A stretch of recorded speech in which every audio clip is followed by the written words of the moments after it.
Welcome, seekers of magic and mystery. I'm Phoenix, and tonight we journey with Harry Potter into a tale unlike any other, The Shadow of Japan by the talented author DJ Scales. As Harry ventures beyond the familiar halls of Hogwarts, he encounters ancient spirits, shadowy secrets, and the rich traditions of Japan's magical realm. This is a story of discovery, courage, and the meeting of two worlds steeped in wonder. So settle in, let your imagination soar, and allow this enchanting adventure to guide you into a restful night. Nearly 3 weeks had passed since the battle for the position of chair of the Hogwarts Board of Governors. Varys had won and was now the new chairman of meant that Harry and his sisters, Daisy and Abigail, would have to remain in America for the time being as to build up their confidence in case the grudge of the form of another monster came after them or anyone who crossed them.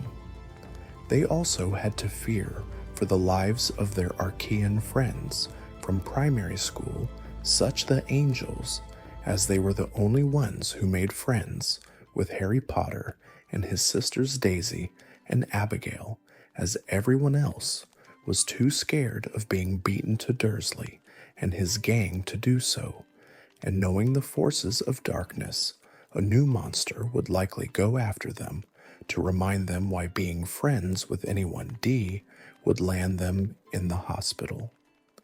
General Jack O'Neill was typing up some reports on his laptop when the intercom beeped, which let him know that a serious situation had occurred in the field ahead. The general pressed a button and a screen showed Hayes Abbott looking panicked. "General O'Neill, we've come under heavy attack," Hayes said frantically. "Rangers Walker, Trevette, Gage, and Cook are gone." "First, I need you to calm down and tell me what happened." General O'Neill spoke seriously. "Willaker and his team are the toughest Texas Rangers I know, so the serious.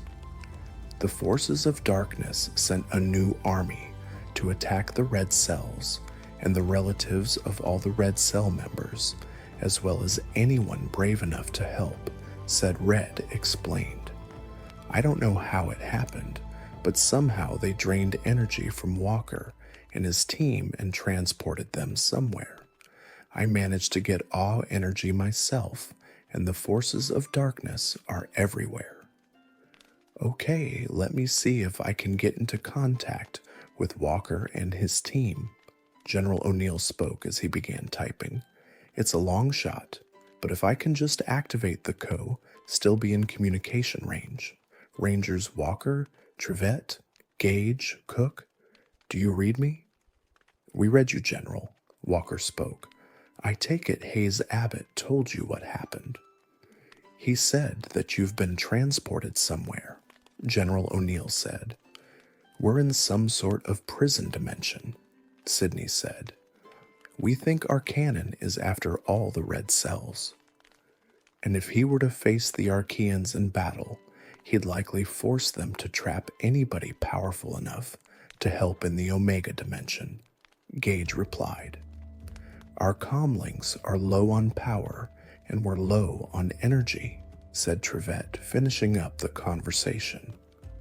"This may be our last transmission for some time. Can you find a way to get us out of here?" Walker asked as the transmission got cut on that note. "Hold on, guys, I'll figure out a way to get you out of there," General O'Neill said before returning his attention to Hayes Abbott. "Okay, Hayes, it's up to you to wreck. You'll need to get back to Megtaff headquarters so we can build a game plan. Then we can work on rescuing the others. The forces of darkness will be looking have to be quick." "I'll do what I can," Hayes said as he was riding upon a draconium dragon. "I'll get them back, count on it." "I know you can, don't worry," General O'Neill said. I'll be with you every step of the way." Ranger Hayes Abbott ended the call as he rode his draconium dragon back to base, being careful to avoid the forces of darkness. Once back at base, he stood before General Jack O'Neill as the general debriefed him. "Ranger Abbott, I'm glad that you made it back here in one piece," General O'Neill said. "Let's get your draconium dragon healed up and your saddle repaired, so rescuing Rangers Walker, Trevette, Gage, and Cook. The forces of darkness will be unable to find us here in the base, but they'll be scouring the land looking foe as a favor to the Templar Order and target anyone else they want eliminated, so we'll have to move fast. It won't be easy, but we can do this. Let's not forget the forces of darkness will likely target Harry and his sisters as a favor to the Dursleys, since the dark forces still need the Dursleys," said Hay, "which is all the more reason why we need to hurry and get some backup to arrest the Dursleys. The sooner they're out of Arcanon's reach, the better, since HH negative energy to target any of Harry's friends," said General O'Neill. "My grandchildren have spoken with Harry, Daisy, and Abigail, and they told me how dud anybody who tried to be friends with Harry aside from Marissa Angel's kids, since they were the ones who stood up to Dudley, and Marissa herself. Curse the D have a feeling that Arcanon may target the Arkwright clan next as a favor to both them and as part of his plans. I hope and pray that I'm wrong, but I also have that this is the opening act." "That makes two of us," Ranger Hayes Abbott said. "My kids and their cousins are also going to help out too, even though I'd rather have them train and focus. Oh, this is going to help in the long run by building discipline, teamwork, skill, and character." "Yep, and I think that Arcanon's made some moves that sound a bit out of character as of late," said the general. "Moves that don't sound like his usual moves, that are on behalf of somebody else. While I get the analysts in the lab to figure this out, you and your draconium need to get back into shape. Head over to the once." Hayes Abbott took his dragon to the race course outside of the base, while General Jack O'Neill was deep in thought. He knew that making a request to block the extension rendered the GFMC powerless for the duration of the protection clause was not a move that Arcanon would normally make, and not so soon, which meant on behalf of somebody else. He had a feeling that Dolores Umbridge was behind this, ever since she witnessed Christina Payson Carlin's defeat at the hands of Abigail Bones' defeat at the hands of Varys Malfoy. Both defeats were quite brutal and meant to intimidate the enemies of the pure-blood conservative elite of G, in turn, was the main reason for Umbridge being so bold as of late. Yeah, good luck keeping the kaiju out of things after sending Duncan to gods know what dimension. General O'Neill snorted with derision, and the red cells and placed their security in the hands of someone who can't be spied on. He'll see that they can't be attacked off mission, and that their families are safe. As for the Archaeans, they don't want to work together, fine, but the least they can do is put aside their differences and work with US until the greater threat is dealt. Little did the general know that the mysterious warlord that informed Arcanon of the recent events had also found a way to make sure they had eyes and ears. They would ensure that nothing was going to remain safe from the forces of darkness. At the same time, Harry was racing Bo with Carol riding Arrow, but they weren't alone. Dragon racers from Ilvermorny were helping to train Harry and Carol, training with some Quidditch players from Ilvermorny. Arcanon's army was getting stronger, which meant that they had to train fast if they were going to help cell teams. Are you sure it was a good idea to bring our relatives, friends, and spouses to be for this? Isaac asked Cordelia, as they were among the dragon racers from Ilve Carol and Harry Train.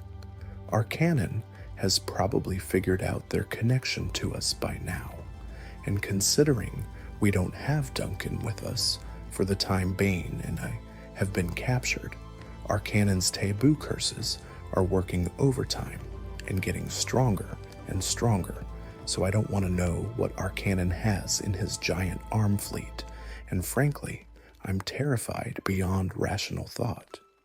I know you're terrified, and so am I, Cordelia said, but I believe that Arcanon and those who are aligned with him or protected by him are going down.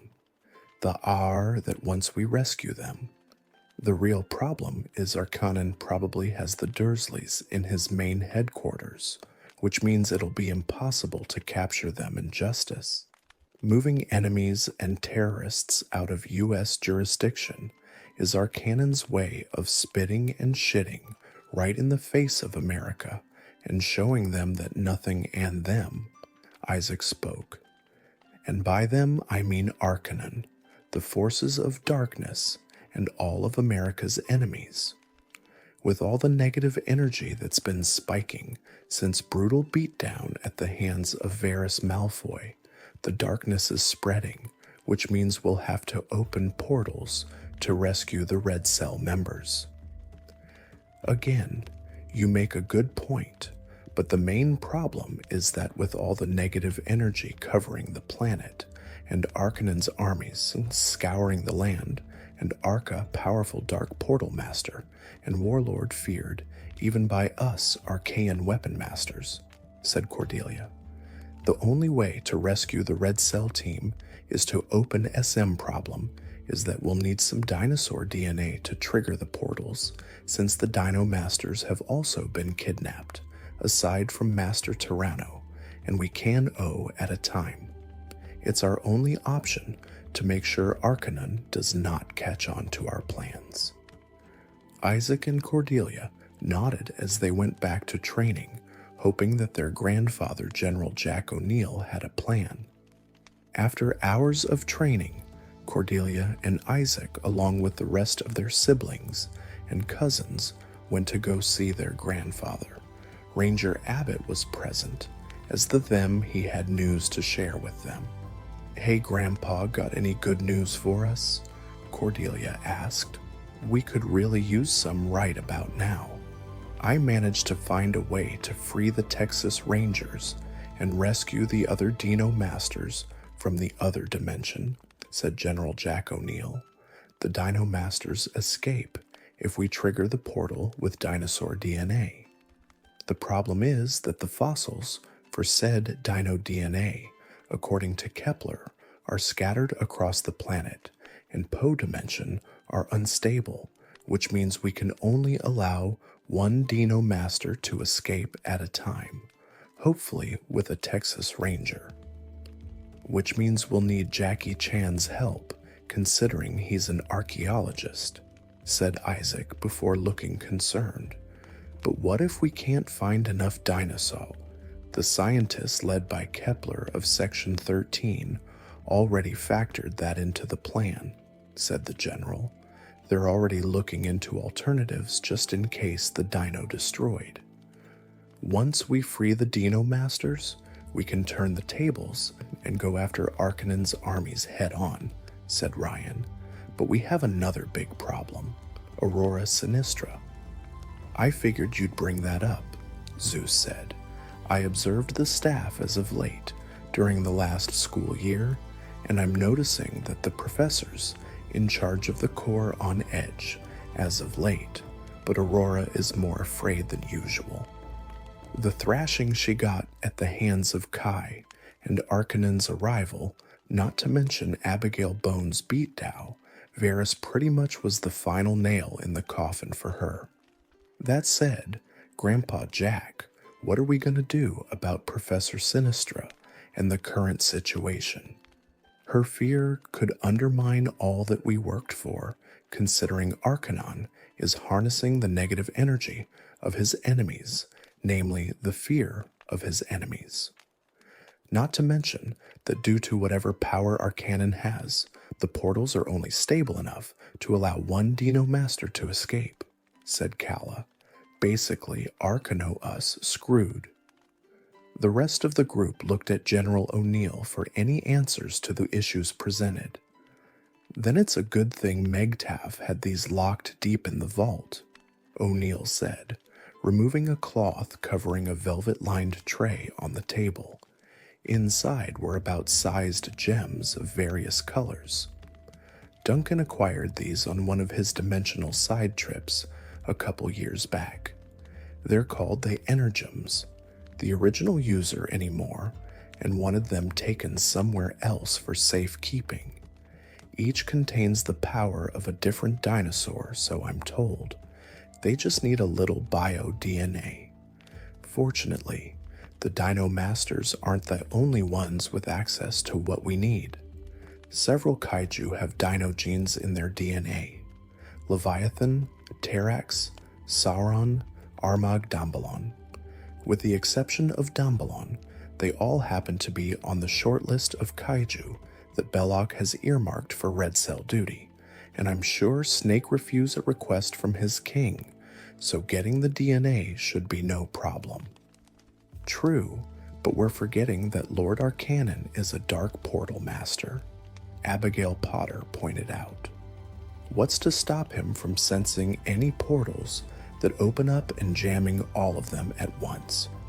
I think that for safety reasons, we should rely on finding the Dino bones and open only one portal at a time, just so we don't risk an unpleasant escaping from the prison dimension.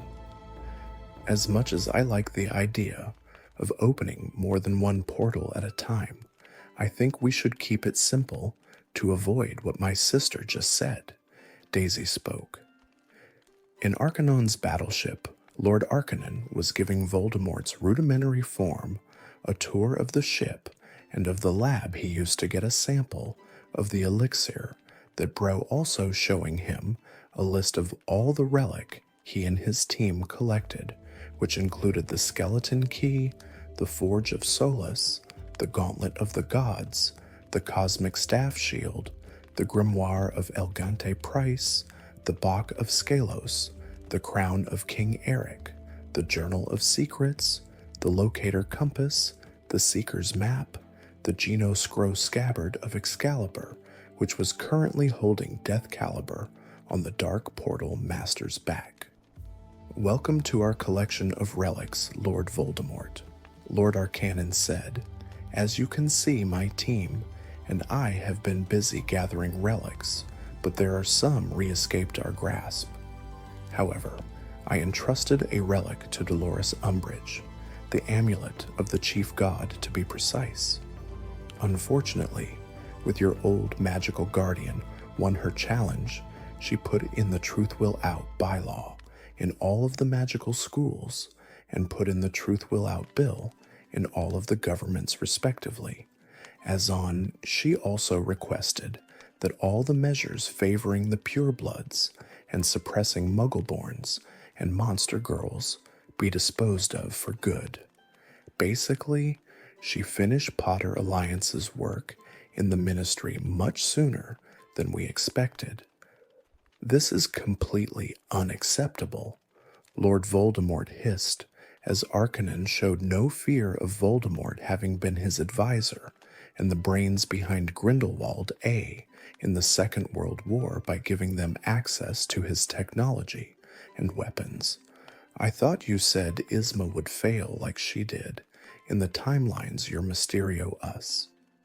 Our benefactor told us the Archaean governors were divided 4-4, and neither would change their vote, Arcanon said. Once the Omega Dimension crew pest and the prison dimension does the same to the red cells, then we will rule the entire universe unchallenged. Alarms rang out on the ship, telling Arcanon that somebody was opening an invisi portal to the prison dimension, which also let him know that said somebody W and Voldemort were warned of this by their mysterious benefactor and scattered the imprisoned inhabitants to the deepest reaches of the prison dimension. Arcanon request that all of his enemies be revealed to him, having already cleared a higher gauntlet challenge than the Archaean Governor's Gauntlet. Seems the taboo for opposing us has triggered yet again, Arcanon said as his engineer began typing. Fortunately, our benefactor warned us about this and hijacked the Archaean Empire's greatest ally, but also had the relics used to summon said ally scattered to the farthest corners of his dimension. The benefactor makes sure my requests could not be reversed by anyone including the Elder Gods themselves, but also that Dolores Umbridge could not be monsterized by any. That her office have the same level of protection that she currently has in the process.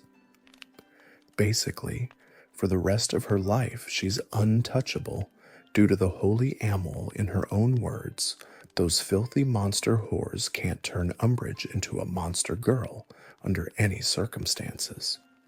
So basically, you've got Umbridge in you debt, and she's acting as your eyes and ears inside the ministry, and she doesn't even know it, Voldemort said.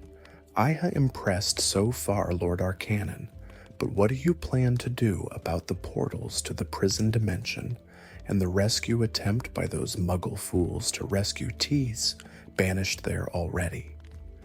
Way ahead of you on that, Lord Voldemort, Lord Arcanon spoke. I've already sent my new army of monsters out to scour the land for any other dino bones who orders to destroy them on the spot. The taboo is linked to any portals that open since I am a dark portal master. That said, my army will attack, and I'll be able the portals collapse, so that regardless of what happens, we'll win no matter what. Voldemort seemed to accept that for now, considering the other recently acquired help that Lord Arcanon somehow received from another dimension. Back in Megtav, the general was about to introduce a plan to open the portals to his grandchildren when the proximity alarms rang out and the team saw that riding his dragon along a man around his age, wielding a sword. This was, of course, Master Tyranno, as he had Tyranno-themed knight armor, but the kids did see the duo riding on Ranger Abbott's draconium dragon as they were fending off some type of floating lobster creature that shot energy balls at them and every shot. They're running out of time, said Calla. They gotta find the fastest way to deliver the dino bones to the Invisiportal. I'd suggesting going to help, but we can base unprotected. You may not have to worry about an attack on the base, Calla, Iris said to her younger sister. Ranger Abbott's got all the needed dino bones, and he's taking We Speak. We should get a lock on one of the Dino Masters. That leaves us with two questions. Which Dino Master are we going to free first, and what will they be able to tell us? Abigail Potter asked. As if on cue, the team saw that a pterodactyl-themed warrior was in the Invisiportal leading to the prison dimension. Master Tyranno and Ranger Abbott Trigger allowed the Master to escape from the prison dimension, but they didn't see a Texas Ranger with said Master. Thanks for getting me out of there, Master Tyranno. That place was disorienting and freaky, the Dino Master spoke, before noticing Hayes Abbott. Who's this? This is Texas Ranger Hayes Cooper Abbott, said Master Tyranno. He and Megtav helped me to rescue you, Master Terra.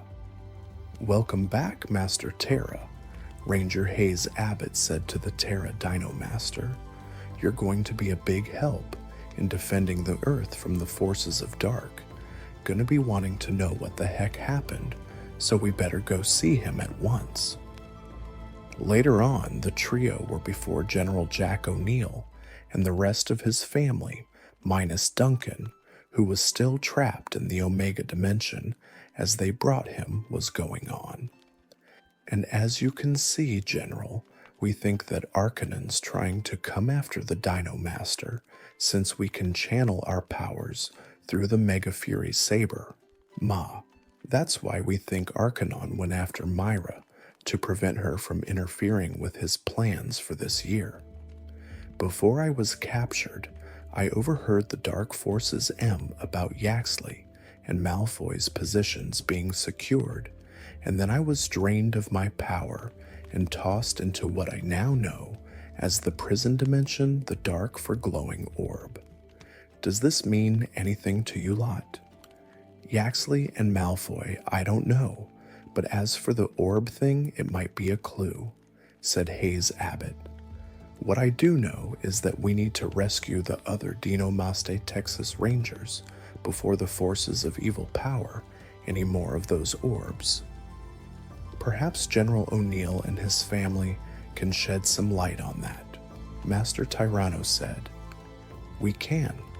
Corbin Yaxley has been made Chief of Staff of the British Ministry of Magic, thanks to Lord Arcanon defeating Alaric Bones in an arena battle, since he mastered the most feared and powerful dark portal master of all time, the general explained.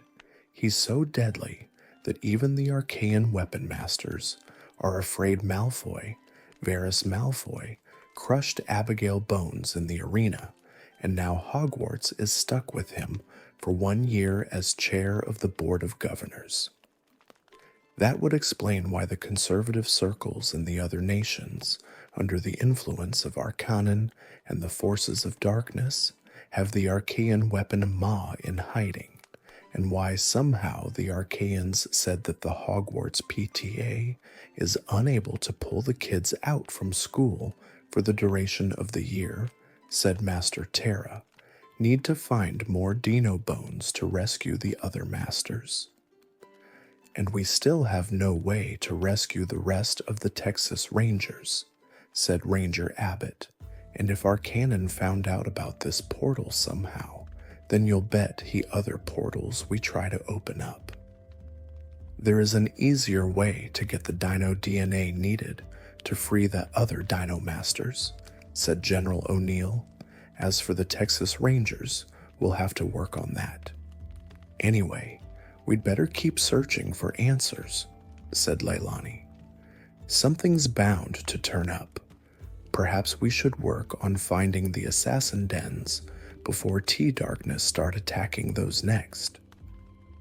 And then there's the matter of the Igasaki clan, said Fleamont. They've undermined and insulted the Archaean Empire for far too long. We may have no Cho the entire Igasaki clan on the spot, or at the very least, let House Roberts, Arkwright, and Perkins do that for us. We'll have to worry about the Igasaki clan at another time, said Master Tyranno. I just got a call from some allies. They're having some problems in Japan. Network has taken a huge hit. We gotta get there at once, said Master Terra. The Assassin Brotherhood needs our help. Master Terra, perhaps you should rest first, said Harry. Let Carol, Verity, and I go with Master Tyranno and Ranger Abbott to find the bones. I need to be there, Master Terra said. Once we get to Japan, we can figure out what the heck has happened. If we're lucky, we can rescue one of the other D. We're really lucky, we can also rescue a Texas Ranger in the process. Perhaps we can find some dinosaur bones. Actually, I have a better idea, General O'Neill said. I was suggesting we use the dino gems. They contain the dino DNA we need, which means we don't have finding dinosaur bones anymore. That should make freeing the other Dino Masters much easier, said Master Tyranno, but we better check on the assassin dens. I have a feeling that things W the team nodded as they went to go to Japan to check on the Japanese branch of the Brotherhood. In the British Ministry of Magic, Dolores Umbridge was not in a good mood at all ever since another of Isma Milano's security measures for the ministry was by the Great Alliance that in her eyes had been destroying the rightful way of life for the purebloods by removing laws rightfully favoring the purebloods and suppressing the mudbloods and filthy half-breeds. The only bright spot was that Corbin Yaxley was the new chief of staff in the ministry, thanks to Lord Arcano, filthy blood trader Alaric Bones, whom thanks to the Daily Prophet, somehow getting a hold of information on all of Dolores's enemies and publishing it in the way Faction wanted said, information presented was married to a Yuko. Umbridge somehow also gained all the information that she and Yaxley were looking for, which meant which members of the Hogwarts PTA worked at the Mini's relatives in the Muggle military, and knew if any of them had relatives at Hogwarts attending as students, and she also knew where to find each and everyone if needed. Soon the Perkins, Roberts, and Arkwright clans will pay for what they did to my family, and so will those French rats. The senior undersecretary thought, as the curse that House Perkins, Roberts, and Arkwright threw upon the Umbridge family in the aftermath of the 100 Years' War between England and France, then Delacour, Deville, and Leclerc ratting her family out and cursing the Umbridge family to lose all power, wealth, status, and magic for all time, and banishing the same realm as the Order of the Chief God. The banishment part would have worked if it hadn't been for a mysterious warlord countering all the curses, throw the banishment spell in the process before thrashing said clans in the process. Umbridge's grudge against the 6 wizarding clans was so great that it too, the faux black cloud of darkness, which snaked its way out of the ministry and made its way to Arcanon's battleship via Shadow. In Arcanon's battleship, Lord Arcanon's command chair was currently being occupied by Kai Malfoy, while Fumi was brushing up on Japanese magical history, and Former had fully recovered from his injuries that the Rosenblatt pest inflicted on him through the use of the horse talisman. He was overjoyed when Lord Arca Armada of Darkness banished the insolent pest to the Omega dimension, where he'd die from the cold alone, leaving them free to reshape the world in favor of, "What have you been working on, my dear?" Kai asked Fumi. "I've been doing some research with Daolon Wong, and we can get some extra muscle to help us not only take over the ministry when the time comes, but also enemies," Fumi said. "Once that's done, we purebloods will have all the power in the wizarding world. Umbridge and Yaxley are already assisting your cousin, Elle. The minister follows the conservative agenda and fires all those who don't toe the line, so to speak, and replaces them with people whose worldview follows the agenda." "Excellent work. The Dark Lord will be pleased to hear that," Kai said. "And once he's back and finishes up some unfinished business, we can finally re-powerless. Fortunately, Arcanon's away taking care of a gauntlet challenge in the Archaean Empire. It's tougher than the Archaean Governor's Gauntlet. Arcanon's powerful enough to crush the Archaean gauntlets," Fumi said, "and the Rosenblatt pest is finally gone for good. But did Umbridge have to get him two of our affairs until the end of Draco's 6th year at Hogwarts?"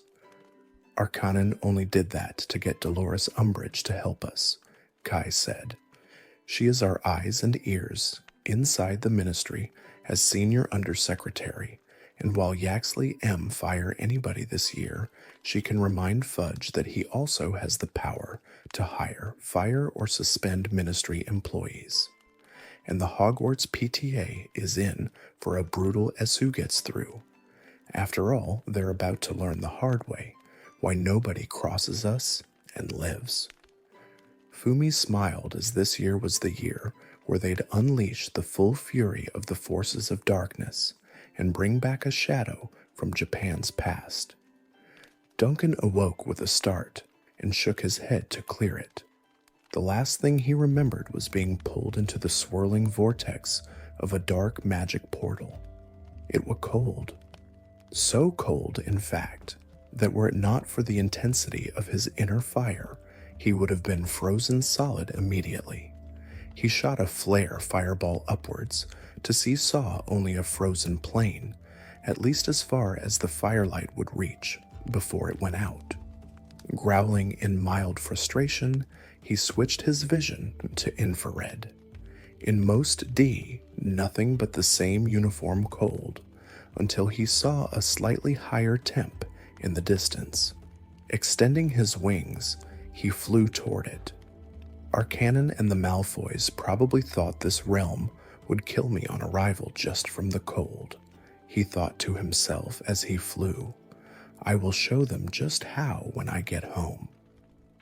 Eventually, he saw an arched structure was the source of the slight rise in temperature as runes glowed in the stone. However, Duncan also began to see Didi look like they were frozen mid-march toward the structure. He landed at the foot of a long, shallow stairway up toward the archway. He was right. The forms, solid bodies of beings of various species that apparently failed to reach their destination. The freezing wind seemed to pick up and swirl viciously around him up the stairs. He had gone about a quarter of the way when he heard the sounds of marching through the howling wind. He stopped when he saw a cadre of knights made toward him. They raised their weapons and attacked like mindless automatons, obviously golems of some kind. Duncan smashed them easily enough. Then he felt the heavy footsteps of something bigger, much bigger. He looked up the steps and saw a huge beast, 12 feet tall, massively muscled with double-arched claws, horns, and armor, and wielding a double-bladed battle axe nearly as big as he was. Roaring, the thing charged him, swinging the axe with the ease of a dodged by jumping back, but the beast then seemed to ice slide to shoulder check him. Snarling, Duncan shot a fireball, which the frozen horror swatted as it glared into Duncan's eyes malevolently, and the kaiju prince suddenly gripped his head in agony. Brain freeze. The beast tried to take advantage, but Dunk's stream of fire breath, which countered the brain freeze effect, and kept the monster at bay by forcing it to shield itself with the axe again. The beast looked confused that its weapon was now ruined, and the distraction allowed Duncan to charge in and strike, thunderous thrust kick to the gut, Vol sending the monster into the air to land unceremoniously on its back. Duncan then blasted it with a sustained blast of intense flames. It roared in pain until I know more. Duncan huffed a bit. Fighting in extreme conditions but was never easy, and this was a tough opponent on top of that. He continued up the stairs to see what need preciously. When he finally reached the archway, he saw the small figure of an ancient, robed humanoid in robes holding an ornate crystal staff illuminated in Arch's runes. He looked up at Duncan with wizzed, ice-blue eyes. I am the elder sage of the Omega Dimension. You are not of this realm. The figure spoke in a language Duncan couldn't understand. Your very nature of antithesis of existence here, your very presence here is a threat to our reality. I know not what realm you came from, nor how to return you, but you cannot tricks with his final words. The old one waved his staff at the arch, and a portal appeared. Duncan hesitated a moment. That portal could go anywhere, but then a here. He nodded in thanks to the old man and stepped through.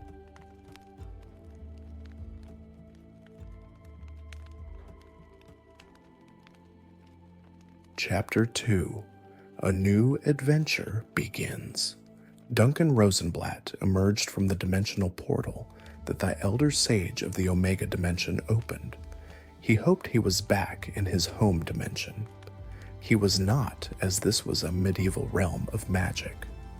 In a previous trip to another dimension, he visited Druella's homeworld and saw from his memories that the god, thanks to help from the Archaean weapon masters and their exploration team, managed to get things settled down, as the monster girls were finally able to, many of them, having Archaean DNA. The Order also had Archaeans who married angels and Valkyries, and some married Cupids, and they too were able to proto to a previous exploration team sent by the Archaean weapon masters. But the process was able to help get the human male population back on its feet, since they're only willing to mate with human females at first. However, that decision, while it wasn't able to break the curse inflicted upon them by another of the empires, was able to help the human male population of Druella's home realm, and in some cases cause said male population to skyrocket, which in some towns the male outnumbered the females by 4-1. The cities and villages and pathways had also gone through some cleaning and upgrading because of the advice the masters had given them. Seems like I'm back, but something seems off, Duncan thought as he was close to a city and decided to take human form and rest up. He was still recovering Omega Dimension, which meant that he couldn't take it easy. If I remember right, this is the path to one of the Order Kingdoms, or the main headquarters of the god itself. But the Archaeans were able to convince Druella not to turn Liscati into a demon realm like she did in another timeline. That was due to Orion Pax's timeline of my home dimension and proving he was able to lead. But where is he? I better go and find out at once. Duncan could see that as he entered the city, the place resembled the Vatican City in Rome, and judging from the golden crosses that hung up, he had a good idea was in the main spiritual headquarters of the Order of the Chief God, which meant that he had to be careful as he didn't know what version of the Order he was considering, that he knew next to nothing about what dimension he was in. As Duncan continued walking, he spotted two people wearing bishop's robes chatting about the situation. I tell you, things haven't been the same since the previous pope passed away, said a bishop to his companion. Orion Pax, the crown prince of Liscati before monsters, and its ruin may have helped get his sisters, his parents, and as many of the civilians as he could rescue to safety before rescuing the people that he have to risk his life for a simple solitaire. What was he thinking? Careful Orion Pax is now Pope Optimus Prime, our new spiritual leader, said the second bishop. Still, the new pope is young, and while he has much to learn, had the wisdom of the ages through him and of the elder gods that the citizens in the kingdom of Iacon talk about. That said about his decision to rescue, that turns out said soldier was on good speaking terms with most of the heroes of Liscati before its fall and served under Alfonso, the master archivist. That said, he doesn't approve of how his predecessor has changed, how the order of the chief god has changed, and neither do the citizens of Iacon for that matter. But he's just 7 weeks ago, and protocol says that he needs 52 weeks before any new changes can be made in terms of funding and whatnot. As the two bishops talked, Duncan decided to follow them and listen to what was going on in this dimension. From what he could make out, Lescati had been team monsters, with Druella leading the assault, with the result being that, according to the order, Lescati was now a grim wasteland full of pain and despair, and Will being made out as the traitor who sold Lescati out to Druella based upon what the bishops said they were hearing from most of the clergy. Duncan, however, Bishop said that Optimus Prime didn't believe the part about his sister's childhood friend being a traitor, since he spoke to the heroes of Lescati personally and Alfonso, the master archivist of Lescati. Duncan, however, was aware that Alfonso was an alias for the archivist among the elder gods to mentor Orion Pax. Sure enough, the wandering led Duncan to the bishops as they were standing before Pope Optimus Prime himself. Optimus looked to be in his early to mid-20, held the wisdom that spoke well beyond his years due to the secret he had within him. "Your Holiness," the bishop spoke, "we have returned. What news have you learned from the lieutenants as they traveled across the land?" asked the Pope. "Things haven't been going well as of late," said the first bishop. "The populace isn't doing so well." "I figured as much," Optimus replied. "The decisions regarding focusing only upon the military should never have been made at the expense of the poor. Times were different before you arrived, and the fall of Lescati made it worse," said the second bishop. "Despite the arguments from General Magnus about your predecessor accepted outside help from a lord who hailed from another dimension, and one that we don't even know the first thing about." Optimus was about to say more before noticing Duncan. "It would seem that we have a guest among us," said Optimus as the bishops turned to face Duncan. "What is your name, and how did you arrive here?" "Duncan Rosenblatt, sir," said Duncan Rosenblatt. "As for how I arrived here, it's a long story." Duncan explained the circumstances behind his arrival and who he was along with, how Alfonso petitioned the clergy to making Optimus the new pope. "Are you sure we can trust him, sir?" the second bishop asked. "We can. For him to learn of information such as this means that my former mentor considers Duncan Rosenblatt a trustworthy ally," Optimus spoke. "Then perhaps he can help us with our other problem," said the first bishop. "What other problem?" Duncan asked.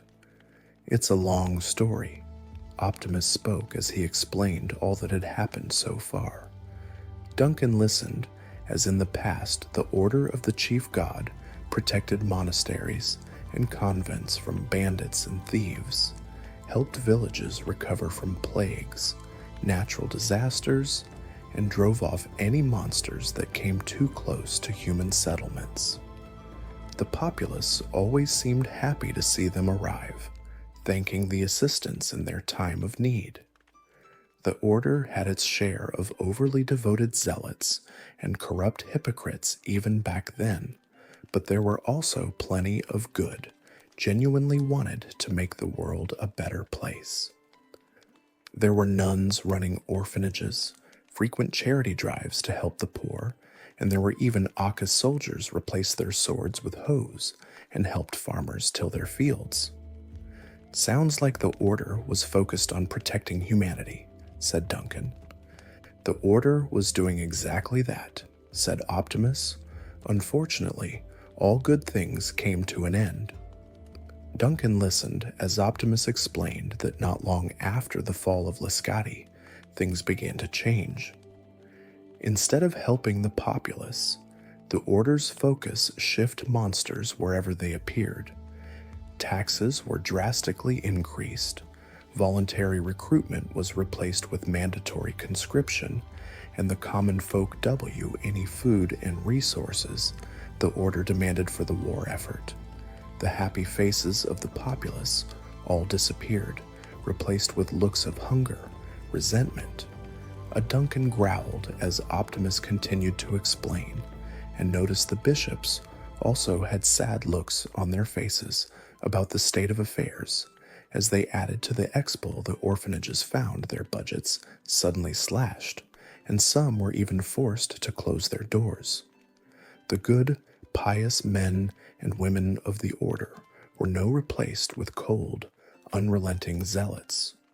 The poor were left to fend for themselves, and any dissent was met with harsh reprisal. The days where they helped FI workers were long gone. As a matter of fact, it was now more common for the farmers to find themselves dragged off their fields and forced to perform back service to the chief god. As you can see, that is all that has been going on as of late, said Optimus. But before you say anything, all of the changes that we explained to you were set was even made Pope. Then why haven't you done anything about it? Duncan growled. Believe me when I say that I would have done something about this as soon as I found out, Optimus replied. Unfortunately, due to a protocol in the order of the selected Pope, has to wait 52 weeks, the equivalent of 1 year or 365 days on your planet, before any decision regarding the funding and resources can be done selected to lead 7 weeks ago. That's exactly 49 days I was selected to lead, so as you can see, my hands are tied. Duncan truly felt for Optimus's predicament and the plight of his people, both human and monster. Though it was clear very few monster girls were tolerated, monster-friendly states was still condoned. Maybe? Sir, I just happen to have a possible solution to your food problems at least, Duncan said. Oh, please elaborate, Optimus asked. Duncan reached into his pocket and pulled out a few small green beans. These are called sensu beans. They originate from another realm I have visited, created by the power of a wish-granting eternal dragon. When consumed, a power to heal the most grievous, even life-threatening wounds, or fully feed a person for 3 whole days, the Kaiju Prince explained. Impossible, one of the bishops exclaimed in disbelief. It's true, Duncan smiled. The greatest warriors of that realm often use them in their training, or to heal quickly during battles to keep fighting. Amazing, the Prime said. But even if true, how can this help my people? You only have a few. In my realm, we are on good terms with an alternate version of your world, one in which peace with monsters and the Demon Queen was achieved, the Bishop at this blasphemy. So I am familiar with monster methods of cultivation. Some of your trading partners have access to what you'd need to turn these few bee crop that can feed and save your people in a relatively short time. Nor would you need to fear demonic corruption from the methods alone, so it would not be your chief god. Sir, if I may speak freely, said the first bishop, I think you should trust him. If what he says about these sensu beans is true, then that could solve a lot of you. Perhaps our allies in Iacon can cultivate the beans for us instead. He's right about that, the second bishop spoke.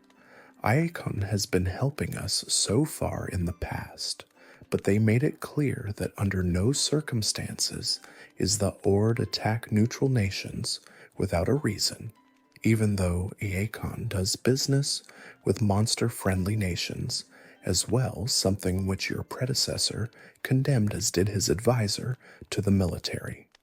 That said, perhaps we can ask Duncan to help with our other problem. What other problem? Duncan asked. As I told you, Liscati is said to be a grim wasteland, and its fall is what caused it, said Optimus to Duncan. However, I need to know for sure about the state making a military-based decision.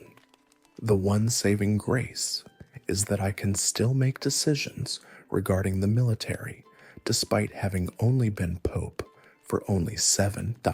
Okay, so what do you need my help with? The Kaiju Prince asked. You already know about a lord from another dimension having offered help and my predecessor accepting it, Optimus said. What you do not know is that I in question, nor do I trust the company that he keeps with him. I take it that you have a good reason to suspect that, Duncan spoke. I'm afraid so, the Pope replied. I have reason to believe that the Lord in question has sent an army behind my back to encircle Liscati, which is the Territor nation. And let me guess, you won't allow such a thing to happen, and you have a good reason for it, Duncan replied. I do. While I am trying to protect humanity, the nation in question has a desert, and I do not condone attacking neutral nations unless we are the ones attack spoke, making it clear where he stood. Magnus supported Optimus on this, and also voiced concerns about violating such an action, said the first bishop. Unfortunately, the Lord who helped opt him that there are rumors that monsters are allowed to live within the city walls of the nation in question, and because of that, his assistant said that the nation in Q compromised. Who is the Lord in question and the assistant? Duncan spoke. Lord Arcanon from Skylands, and he's been receiving help from a witch Dolores Umbridge of planet Earth, Optimus spoke. The Archaeans of Eacon have figured between their home realm of Skylands to our realm and to Earth. Unfortunately, crossing the time streams is still beyond their reach. Duncan growled as he had to contend with a version of Lord Arcanon and a version of Dolores Umbridge, and if he was to have any chance of getting home his situation in this planet before heading to Earth and checking the situation there. However, there is something you can still do for us, and there may be a way for you to get to Skylands and possibly Earth, said the first bishop, but we must quite dangerous. Just tell me what to do, Duncan said. Legends tell of an ancient temple that contains a mystical gateway that could get you to another dimension, possibly your home dimension, said the second. The location of the temple itself is hidden in territory that's outside of the Order's protection and travel. There is dangerous due to the situation with the Monste. That's it? Duncan asked. That doesn't seem so bad. It's not because the real problem is what's inside the temple, said Optimus. That temple could be the key to getting you home, but the place is filled with plus. If that's the case, then I must head there at once, Duncan said. Before you do, perhaps you can look into something for me, Optimus spoke again.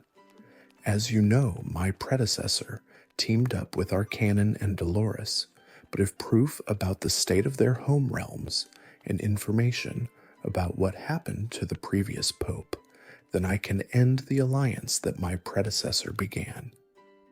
So basically, you want my help to investigate Lord Arcanon and Dolores Umbridge to see if they truly have the Order's best interests in mind, or if they're just hungry hypocrites that you have a feeling they are, Duncan replied.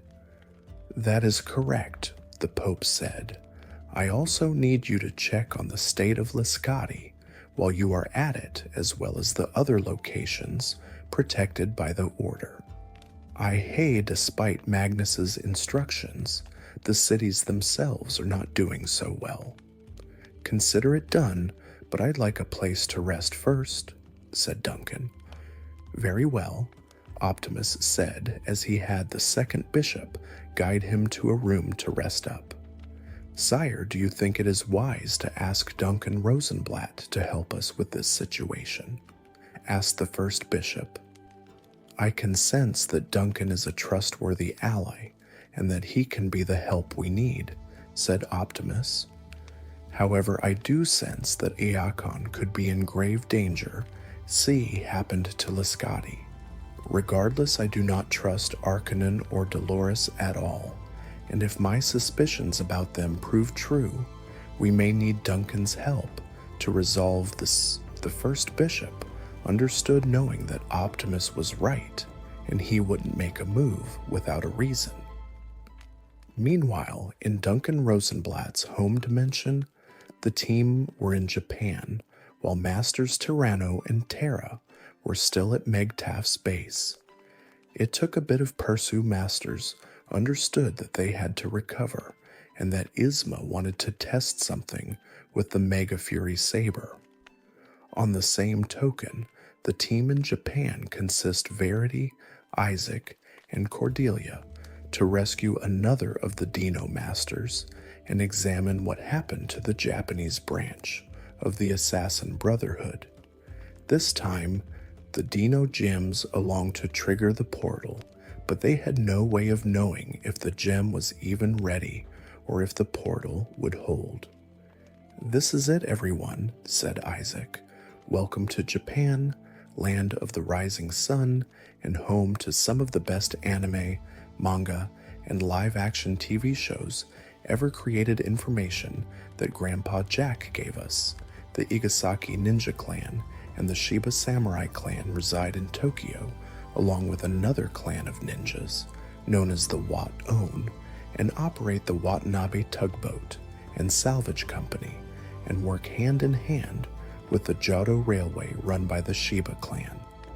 The Watanabe clan are M Brotherhood of Assassins, while the Shiba clan have been longtime supporters of the group, but never been able to act due to their samurai upbringing. And all we have to go on is the fact that both the Shiba and Watanabe clans have the full support of the Himura family, with the matriarch and head of the Joe of Directors," Cordelia added. "I'm worried about our younger relatives, but I'm sure they're all in good hands and limbs, so to speak." Harry, Carol, and Verity knew what Cordelia meant for the younger members of the Potter clan, and their cousins were getting to know each other, and their foot nobody knew was that they were being followed by another monster created by the grudge of the Dursleys. "So where are we going, and how soon will we get there?" Carol asked her cousins. "The matriarch of the Himura clan will find us, and as for the how soon, well, that is for us to know and for you to learn son enough," said Cordelia. "That said W rescuing the Dino Masters and freeing the Texas Rangers. Still, we have to be careful, since Arcanine is sure to find a way to stop us, but this time we have Yuzu us, and we also have the Skylanders. Regardless, I wish we could free all the Masters and Rangers at the same time, but that is impossible. If we're lucky, we may rescue 2 Dino Masters and perhaps a Texas Ranger," said Verity. "But with only 1 Dino gem, we better manage our expectations, but work with what we have at this point, but we'll have to be quick but careful." The team understood as they continued looking for the Himura residence, unaware that Mrs. Himura herself was watching them, and she had something import them. At the same time, the trio of Chandler Arkwright, Grayson Roberts, and Memnon Perkins were heading to where the rumors of where the Igasaki clan was hiding fact that they were sons of the American Archean Titans. Everyone told them what they wanted to know, mostly so Chandler, Grayson, and Memnon wouldn't L of their relatives for withholding information on their enemies, which basically was the Igasaki clan. "This is it, guys," Memnon Perkins said to his teammates. "The Igasaki clan is going down. That clan has caused us Archaeans endless problems for 500 years, and by defending those our aunts crushed in battle and protecting our enemies, they've crow time. Grayson Roberts added, "The Igasaki clan, their relatives, their allies, and all of their allies' relatives are all gonna die for their crimes," Chandler finished. "And when we're through with slaughter, all those they dared to defend, along with all of their relatives." As the trio continued making their way to the Igasaki clan's location, they didn't notice that a member of the Igasaki clan was listening and in disguise. This Igasaki daughter of Keyblade Master Igasaki, and she was in the same year as Fred and George Weasley. "This is worse than I feared," Miko thought. "The Archaean Empire wants the heads of my entire clan, and the clan elders are too stubborn and bullheaded to a real threat. Arcanon and the Dark Alliance are running the show and have taken over most of the planet, and yet they focus on the petty grievances they have. Can't they see the Archaeans had good reason to do what they did? Yet every time I bring that up, I'm the one brutally punished, along with all of my yearmates' benefactor, who I think is either one of Arcanon's allies or Arcanon himself." Miko was, of course, talking about her most recent punishment for being very vocal about the situation to the Igasaki clan elders, which landed her and all the Japanese magical school of Mahudakoro that shared her mindset along with all the siblings and cousins of said students, as well as Miko's yearmates, and all the brutal punishments at the hands of the benefactor of the Igasaki clan, with the most brutal punishment of them all being delivery day for all of the restaurant's business with. And to make matters worse, they had to grind all the peppercorns in the mortar and pesto all of them, drain all the fryers of the old fryer oil and new fryer oil, and then peel the potatoes and put them in cold water in the refrigerator for all the kitchens owned by said benefactor. By the time the punishment entire student body of Mahudakoro were so enraged at Miko that they beat her senseless with the Archaean students, beating her hardest and putting her in the further punishment, all the Archaean weapon masters across all of Asia tortured the entire Igasaki clan and their dead ancestors all the way back to 500 years, and made the living descendants of the clan feel the pain of their ancestors' cries.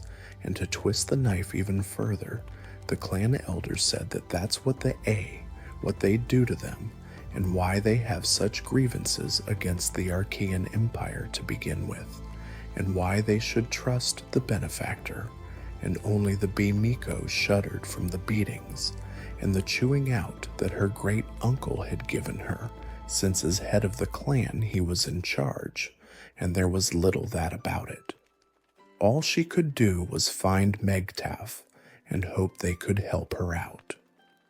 At the Himura residence, which was on the edge of town, the team arrived upon seeing a residence that resembled something from a Greek or Roman home. Your matriarch was either Greek-influenced or somebody who came from Greece and was a florist, as the place was lush with plant life and plenty of greenhouses.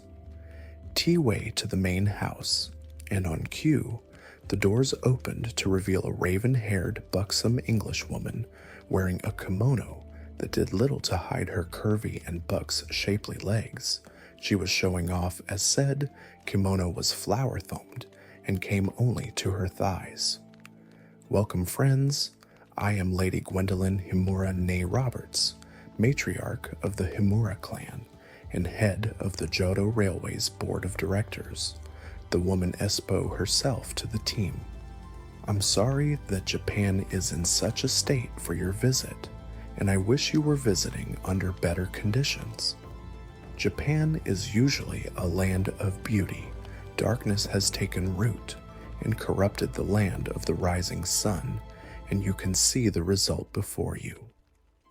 "We figured as much," said Cordelia. "Now how did all of this happen?" Arcanon has sent down one of his most devious garrison commanders to take charge of Japan, Lady Himura said. The new commanders terrorizing the land, Assassin Brotherhood dens left and right. The Assassin Brotherhood supporters in the Japanese ministry have to keep their heads down as Arcanon's threat everyone who opposes the policies of the Templars, as well as those of his allies, and some the policies the Japanese government has that Arcanon agrees with. I'm afraid to ask, but what policies do the Japanese ministry and the Japanese non-magical government have that Arcanon agrees with? Isaac asked. The magical supremacist bigots in the Japanese ministry are suggesting that they do as the Vikings of old did, and that the people of the Faroe Islands do to I'm afraid to ask, but does that mean what I think it means? Carol asked, worried, having studied up on Viking culture. Yep, I'm afraid so, and it's like Japan is going backwards, and so is the Japanese wizarding world. Gwendolyn sighed. While I do understand tradition, there is because it's a tradition does not mean it's necessary. Some people need to understand that fact. Let me guess, whaling has gone up thanks to Arcanon's influence, along with all other forms of illegal activity? Harry asked, and he's likely using the grudge fuel? Yep, I suspect he's routing out the magical members of the Assassin Brotherhood by using a natural grudge monster, or something even worse. Lady Himura Arcanon's been sharpening the propellers and improving the ships and engines of Japan's fishing fleet via the powers he's acquired from his gauntlet challenge, Archaeans. I also suspect that he's got an armada of flying battleships ready to help the planet's criminals of the sea in exchange for them acting as his eyes and live bait for another purpose. The sooner we defeat Arcanon, the sooner we can end his reign of terror on not just the Earth, but also Skylands and the universe, Verity growled fiercely, she affecting not just humanity, but also the environment of this planet and all life in the universe. It's disturbing and sickening.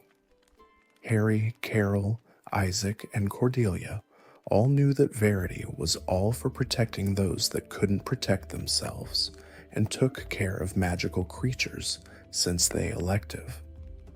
She would have done well in dragon racing had she been selected by a different draconium dragon, but since everyone knew she was chosen as one of a T and Gold Star class draconium dragon and one of the riders of the White and Silver Crescent class draconium dragon, due to being the Grand White Witch, Stage couldn't race either bow or arrow in their civilian forms and risk revealing their secrets.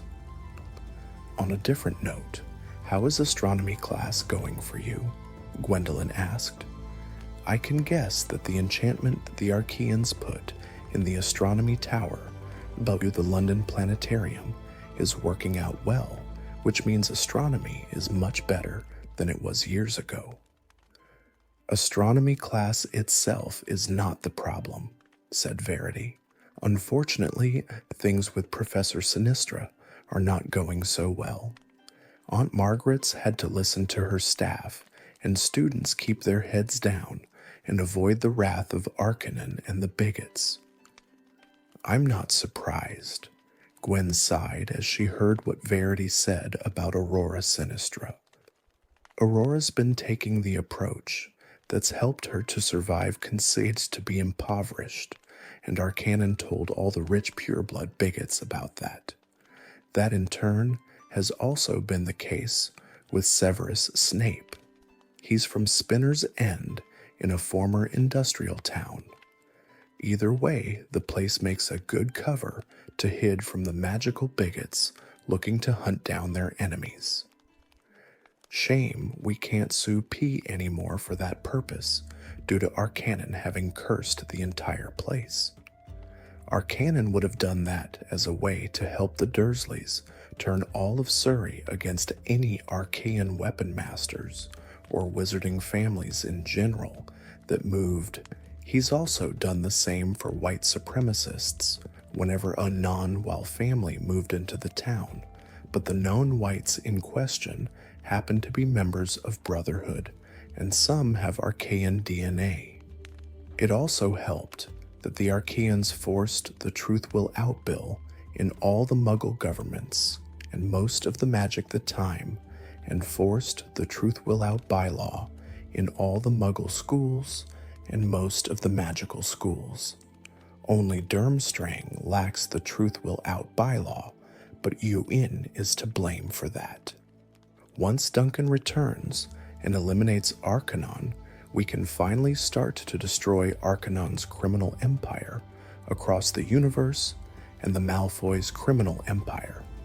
Cordelia spoke.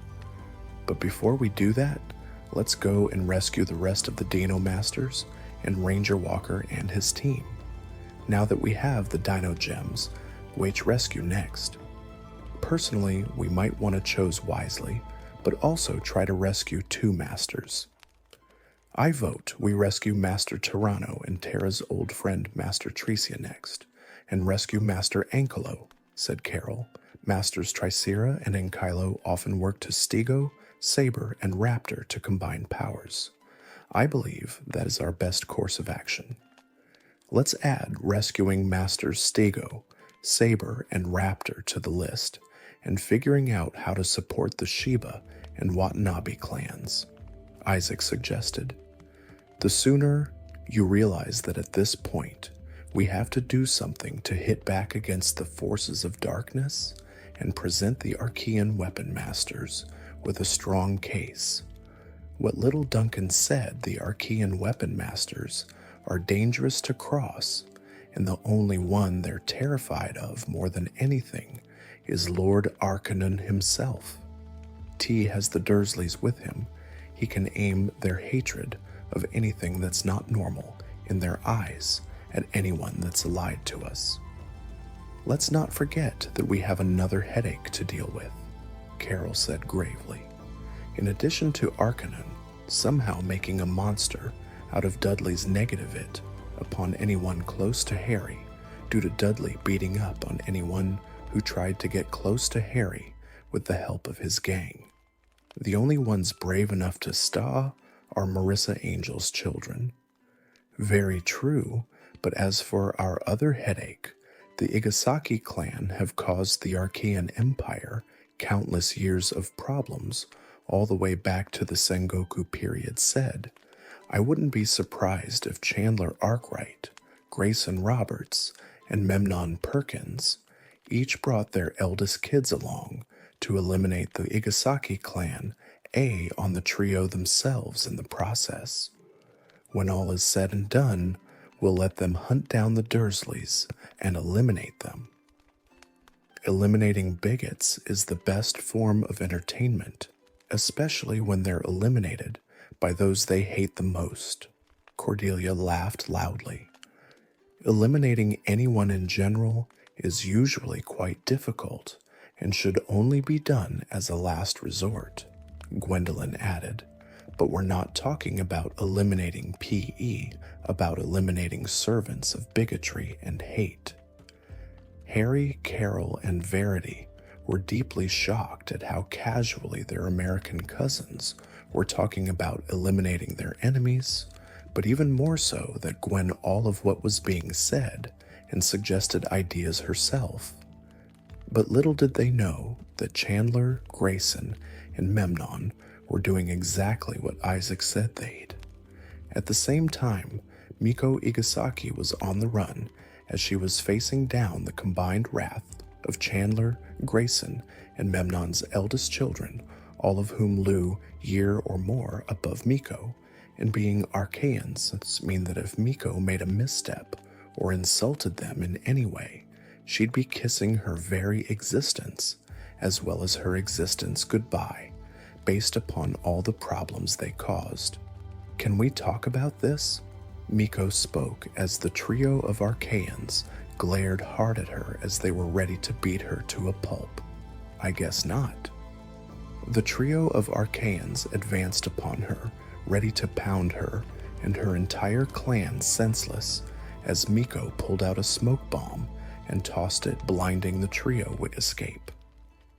That was way too close, but if the Archaeans are going to kill first, I need to find help, and fast since time has already run out. Miko thought as she hid in an alley, organization called Metcalf, that's been giving the benefactor headaches, but I have no way of finding said organization before the benefactor rats me out, to the Archaeans eliminate me because of how thick-headed the clan elders are. Miko sighed, knowing that the Keyblade master of the Igasaki clan had some hints, but couldn't risk training her himself due to the way the Japanese magical assets could only hope that Professor Isma Milano or her Keyblade master instructor could stand up to the Archaean weapon masters and talk sense into them, or bet benefactor and Lord Arcanon once and for all. As Miko headed home, she didn't realize that she was being tailed by the Archaeans that cornered her, and also by and one of Arcanon's birds. Back in the dimension, Duncan Rosenblatt wound up in after escaping the Omega dimension. He had given Pope Optimus Prime the proof he needed to undo all Pope's decisions, including the alliance that was made with Lord Arcanon and Dolores Umbridge. Unfortunately, he couldn't stay for long as he had to return to, but he found a temple with a dimensional gate that would take him to what he hoped was his home dimension, where he could finally defeat Arcanon and his A and for all.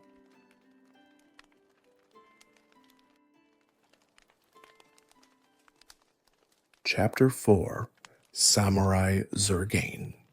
In Section 13, the Dino Mazers headed to Captain Black's office with the Oni mask that the team captured from Shendu's palace, along with a note from Jackie.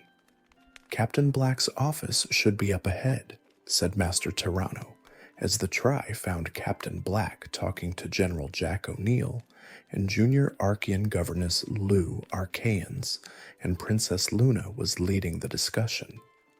I propose we go on the offensive and hit Arcanon's empire head-on where it hurts, Princess Luna suggested, much to the surprise of O'Neill and Black. And by that, what do you have in mind?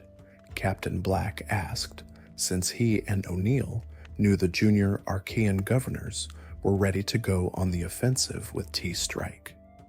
The other junior Archean governors and I have been working on a plan.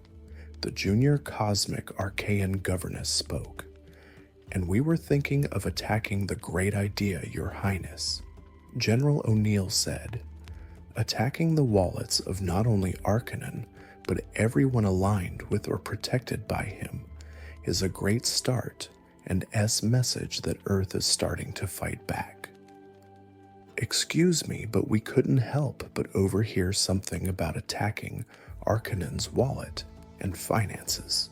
Master Terra spoke as the Dino Master trio arrived. Help, and where do we start? Master Terra's right, said Master Tricera.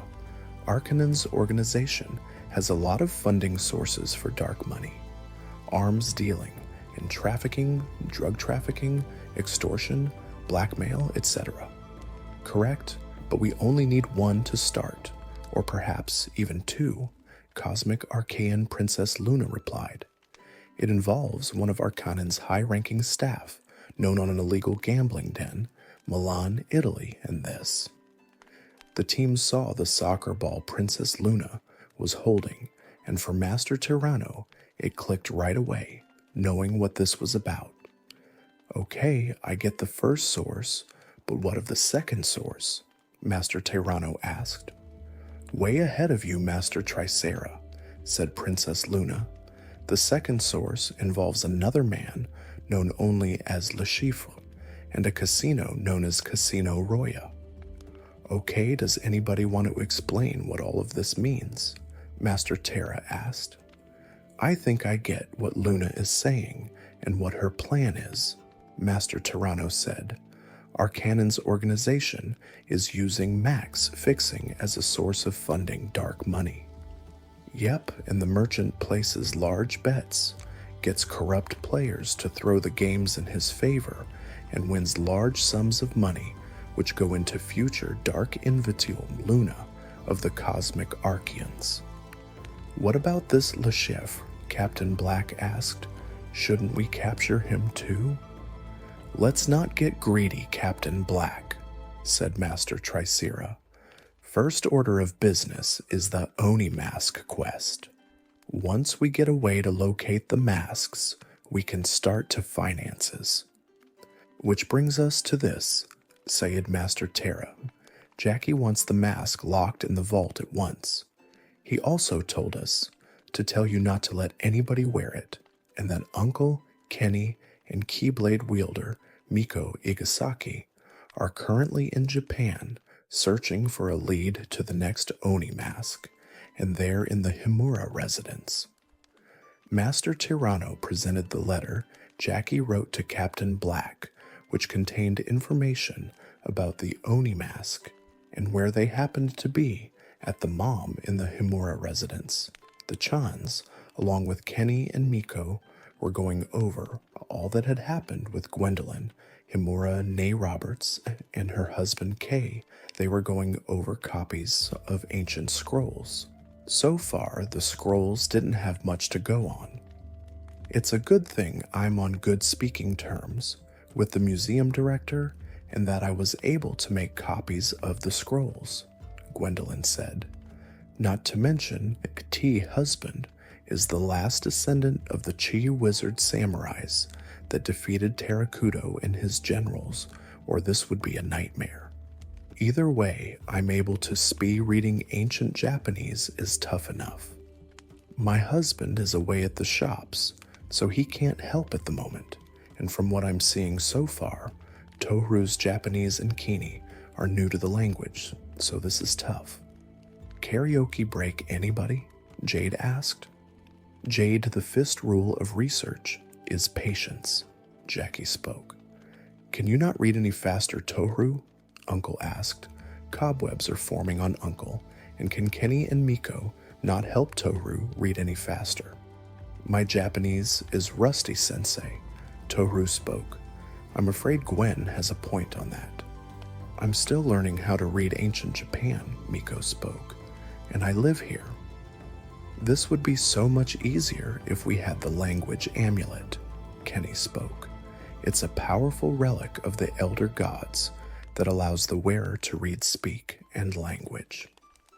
At this rate, new forces of evil will locate 8 other masks before we leave Himura residence, Uncle grumbled. Well, if you have a problem with this, then let's open up a ground bridge to the museum and check out their collection of masks, said Gwendolyn, one of the there. The team followed Gwendolyn's plan, as there were no other leads for the moment. Meanwhile, Duncan Rosenblatt was being hurled through another portal that led to the gap between dimension after having been dumped into the first of a Staycam timelines, where the forces of evil took over the universe and the forces of good were reduced to a ragtag group of resistance fighters that were holding out. Their enemies had ended, and they could finally go on the attack once again. And in one of the dark timelines, Arcanon had managed to help Grindelwald and H with his advanced weaponry and his already massive fleet, which had grown into a massive armada and armed the Nazi armies with the finest weapons he had given them, expert military and training, which meant the Nazi regime ruled the world and the darkness ruled the universe. Of all the timelines where the darkness ruled the universe, none were worse than the one where Arcanon, Grindelwald, and Hitler all teamed up to rule the UN, by far the worst one yet, Duncan thought, as he was heading to another timeline, which would be the one where he came from. And I fear that I'm about to see timelines like the ones where the Archaean weapon masters enslaved the universe without my dad or the Kaiju Kingdom to stop them. At this point, the J-Teen-D beyond salvation. Let's hope I don't wind up in a universe where the Kaiju don't exist and things go from bad to worse. Words can't even describe how much it would be. Duncan found himself tossed into a portal with a gray outline, and he didn't know it at the time, but this was only the first of many neutral timelines that could darkness.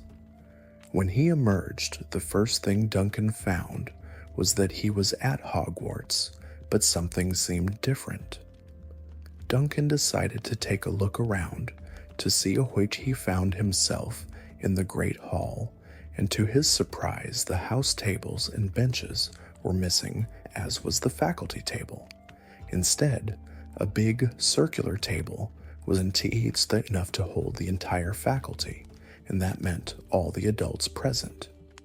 Duncan saw some familiar faces, such as Professor Flitwick, head of Ravenclaw House, a professor, Professor McGonagall, the Transfiguration Professor, Professor Sprout, the Herbology Professor, Aurora Sinistra, the Astronomy Professor, Rolanda Who Instructor, Septima Vector, the Arithmancy Professor, Bathsheba Babbling, the Ancient Runes Professor, Sybil Trelawney, the Divination Professor, and Isma Milla's Defense Against the Dark Arts Professor, and Professor Severus Snape, and some new faces such as Quirinus Quirrell, the Non-Magical Studies Professor, Hilary Magical Creatures Professor, and Horace Slughorn, the Potions Master.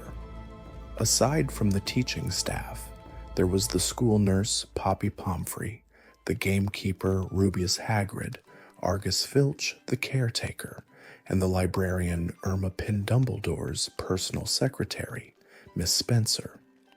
They were all talking about the events of the previous year, and to Duncan's surprise, Abigail Bones, the vice chair of the Hogwarts Board of Governors, was also. "Hello, is this a bad time?" Duncan asked as the faculty noticed him. "Who are you and why are you here?" Abigail Bones asked. "More to the point, how did you even get in here?" "Well, my name is Duncan Rosenblatt, and as for why I'm here, it's a long story," Duncan said. "I'd like to explain, but first, I need to know what year this is." "It's the year 1997, and the faculty dinner just happened," said Isma. "Abigail Bones complimented me on my leadership as deputy headmistress, considering lead as head of Slytherin House once again, and teaching potions, but only up to 5th year. The thing is, we're considering having somebody to take the lead as tea professor, since I can't juggle the role, and Snape only teaches the subject from 5th year and above, considering the curse on the position, and that most of my in dealing with dark creatures. Before we answer any more of your questions," Professor Snape spoke, "perhaps you'd like to answer Abigail Bones's questions." "It's a long story," Duncan said, explaining all that had happened, including the timeline where he came from, which was on the brink of war due to mistakes Ma dimension. "Sounds like the forces of evil are already on the move and things are already getting worse," said Hilary. "Let's say we believe you." How bad could it possibly? Duncan explained what he saw in the timelines he witnessed, with the Archaeans having already either enslaved the universe or the forces of darkness having too. "This is worse than we feared," said Isma. "If what you say is true, then what are we supposed to do about it?"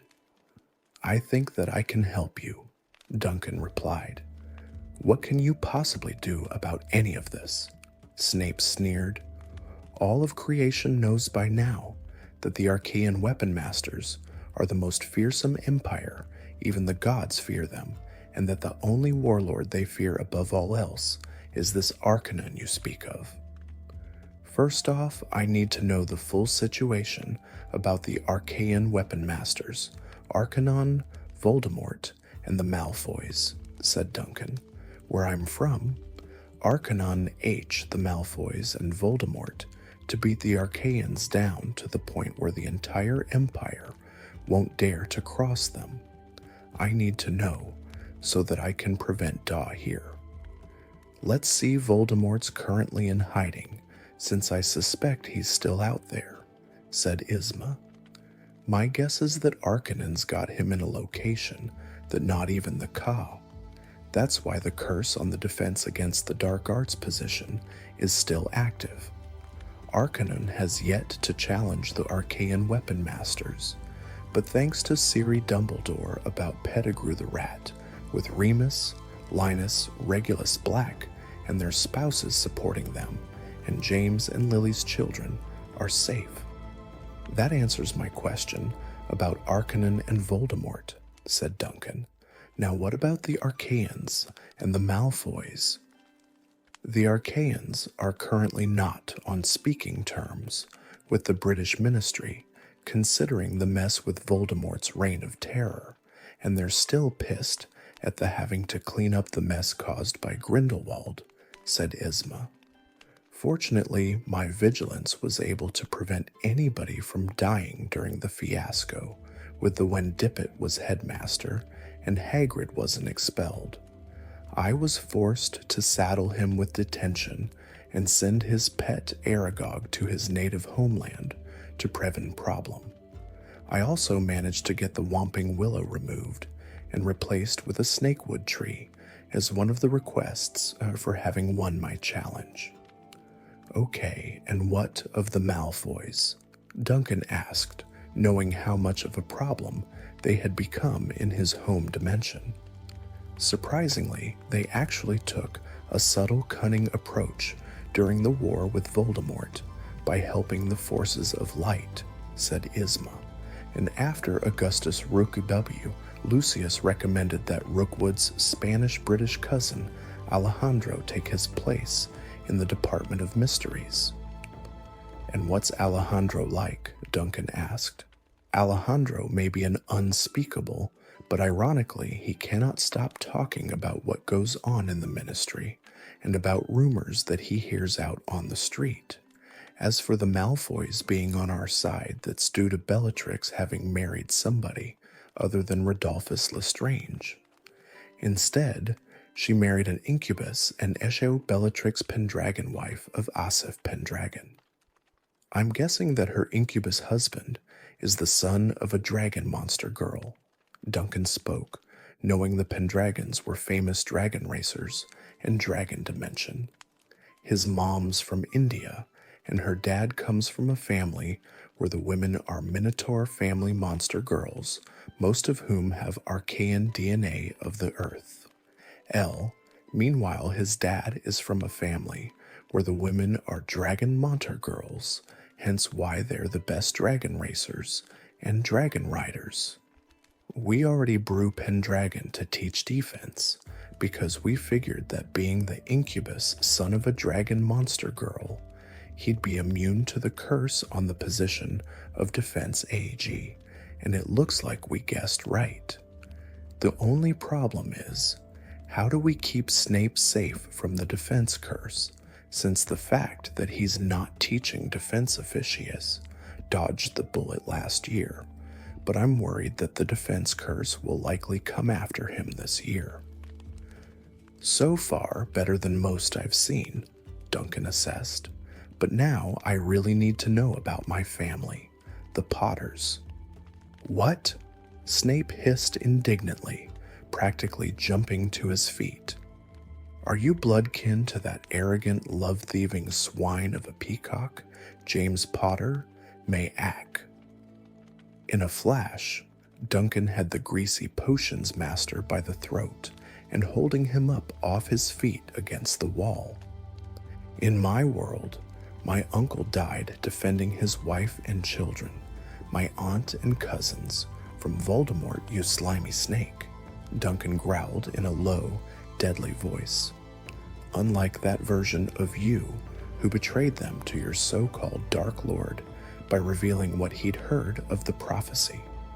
Tell me, was it you here too? Did you spare my Aunt Lily for you, hoping against hope that she could actually care for you after you got her family that she loved so dearly killed? Or did you obliviate her of all her memories of them and claim her that way?" "Let him go, Duncan," Dumbledore almost demanded. "Our Severus met Victoria just before graduating Hogwarts. She was a friend of Lily's. Though he and Jay fences, they did attend each other's weddings, and he never became a Death Eater here. It was Pettigrew that betrayed your family at every level here. Jamie never friends, but they were allies in my order. As for your cousin Harriet Rose Potter, I personally brought her to your mother and you in America the Follow. Although he was considering sending Harriet to other wizarding clans, along with her siblings for their safety, and he considered the Dursleys as an absolute La Minerva. Marissa and her husband, Nicholas Angel, have been observing them constantly, and they are the worst sort of muggles they have ever seen." "Yeah, no kidding," Duncan confirmed, dropping Snape unceremoniously to the ground, where the greasy git gasped to force air back into his lungs. "Let me tea in my world, to my cousins before we rescued them, and after the Malfoys broke them out of prison to use for their own ends." Duncan explained all that the Dursleys had done, and to say that everyone present was at a loss for words was the biggest understatement of all time. "My word, no wonder the Archean weapon masters in your world were ready to devastate all of Europe in the process," Pomona gasped, shocked. "Yep, and the Archeans of my world even destroyed an entire planet, and every star planet and galaxy in the dimension said planet was located in," Duncan spoke. "Would this planet by any chance happen to be Iridia?" asked Aurora Sinistra. "Yes, why?" Duncan asked. "Because 10,000 years ago, the Archeans destroyed planet Iridia and every star planet and galaxy in its entire dimension," the astronomy professor said. "Seriously?" Duncan asked. "This is messed up, and what's to stop the Dursley swine from picking on other kids in the area? He's got to be stopped." "Then you'll be happy to know we have somebody on the case and keeping an eye on them to make sure Dudley does not bully the kids. But there's some bad. I've been going over the Book of Admittance and synced it to the books in the magical prep schools hidden in London, the capital of England, Cardiff, the Cap Edinburgh, the capital city of Scotland, Belfast, the capital of Northern Ireland, and Dublin, the capital of the Republic of Ireland." "Okay, that's some good news, but there are a few others to watch for," Duncan spoke. "Kai Malfoy and his family on the continent, as well as Dolores Umbridge Ministry if she's there. If this world has Megtaff and Section 13, contact them, as well as whatever your equivalent of the Global Federation of Magical Creat. Funny you mention Kai Malfoy and his family on the continent," said Slughorn. "Kai was one of my best students in Slytherin and excelled in his subjects. I was prefect, but he declined the position since he felt he was more of a warrior and not a politician, and instead recommended his cousin Lucius for the job. He's Kerr States with his family, on vacation, observing the Texas Rangers, and training with them so he can teach them what he knows, and they can teach him and his FO know. As for Dolores Umbridge, she talked endlessly about her maternal family, the Selwyns, considering they're one of the Sacred 28. And Isma's added some things in the ministry and at Hogwarts, such as removing all the bills and bylaws that favor the purebloods and suppress the muggle creature blood or are non-human, said Septima. That said, what is the Global Federation of Magical Creatures, and what are Megtaff and Section 13? Duncan was about to explain when the door opened and Alastair Moody, and beside him, Bellatrix and Rita Skeeter, accompanied by two men that he had also in, while one looked to be Celtic-influenced and very muscular. The other was slim, yet had some muscle, but both were dressed in shirts and kilts, whereas Bellatrix dressed in short skirts. "Sorry we're late, Albus. We would have finished getting the new security measures put into place, but these two over here decided to catch up with their wives." Before noticing Duncan, "Who is this intruder? How did he get in here?" "It's a long story," said Albus as he explained all that had happened. "Okay, so let's say I believe you. Why should we listen to him?" Alastair Moody spoke. "Because he was about to give us information about Dolores Umbridge, although she was just an average student at best, and Slughorn never liked her," said Guy to Duncan. "But first tell us about Section 13, Megtaff, and the GFMC." Duncan explained all that he knew about Section 13, Megtaff, and the GFMC, and needless to say, they were stunned. "Well, if what you say is true, then it'll be difficult to contact the former two," Professor Pendragon said. "Lord Arcanon's jammed communications and spread in North America, or the colonies, as this Dolores Umbridge still calls them, and a shadow has covered the entire continent in the form of a viral continent. Accordon has to use a quill, but she prefers to use a typewriter since it's easier, and she's also been hearing rumors about this Dolores Umbridge. But how do you know H.H. Dolores Umbridge be a threat? The Global Federation of Magical Creatures hasn't been recognized or ratified by the ICW yet, and that was because the Archaean trapped the kaiju in crystal years ago using the power of their greatest ally, because two of them insulted the Archaean weapon masters. "What?" Duncan practically roared. "How dare they? Are they idiots or just blind? The kaiju are the strongest allies we could have. Get my counterpart. Together, we can get to Belloc's lair and free him. I'll explain the situation, and we free the rest of the kaiju kingdom. Meanwhile, you contact with the dragon priesthood and the goddess of time. Then you and they need to inform the Archaeans of everything I've told you, except my plans might become necessary to negotiate with them from a position of strength later. Duncan, as you know, I'm an Archaean weapon master myself because of my Archaean DNA, so let me tell you that insulting the Archaeans is a bad idea. Profess already cracking his knuckles. That said, if I was a warrior, I'd pound you, but I'm more of an explorer, just like the rest of my family. Hence I've been busy trying forest that surrounds the grounds of Hogwarts after Isma had that age line put in. As for the goddess of time, she's already shown us the worst case scenario late, and needless to say, she's already sent this version of yourself to go and rescue the kaiju. And has my counterpart been successful? Duncan asked. The two rogues that attacked the homecoming dance in your timeline are the ones that the Archaeans sentenced to holding up the sky until the end of Creatio, the power of their greatest ally, to force the Titan's curse upon the kaiju, said Professor Pendragon. That said, I would suggest you avoid trying the Archaean M.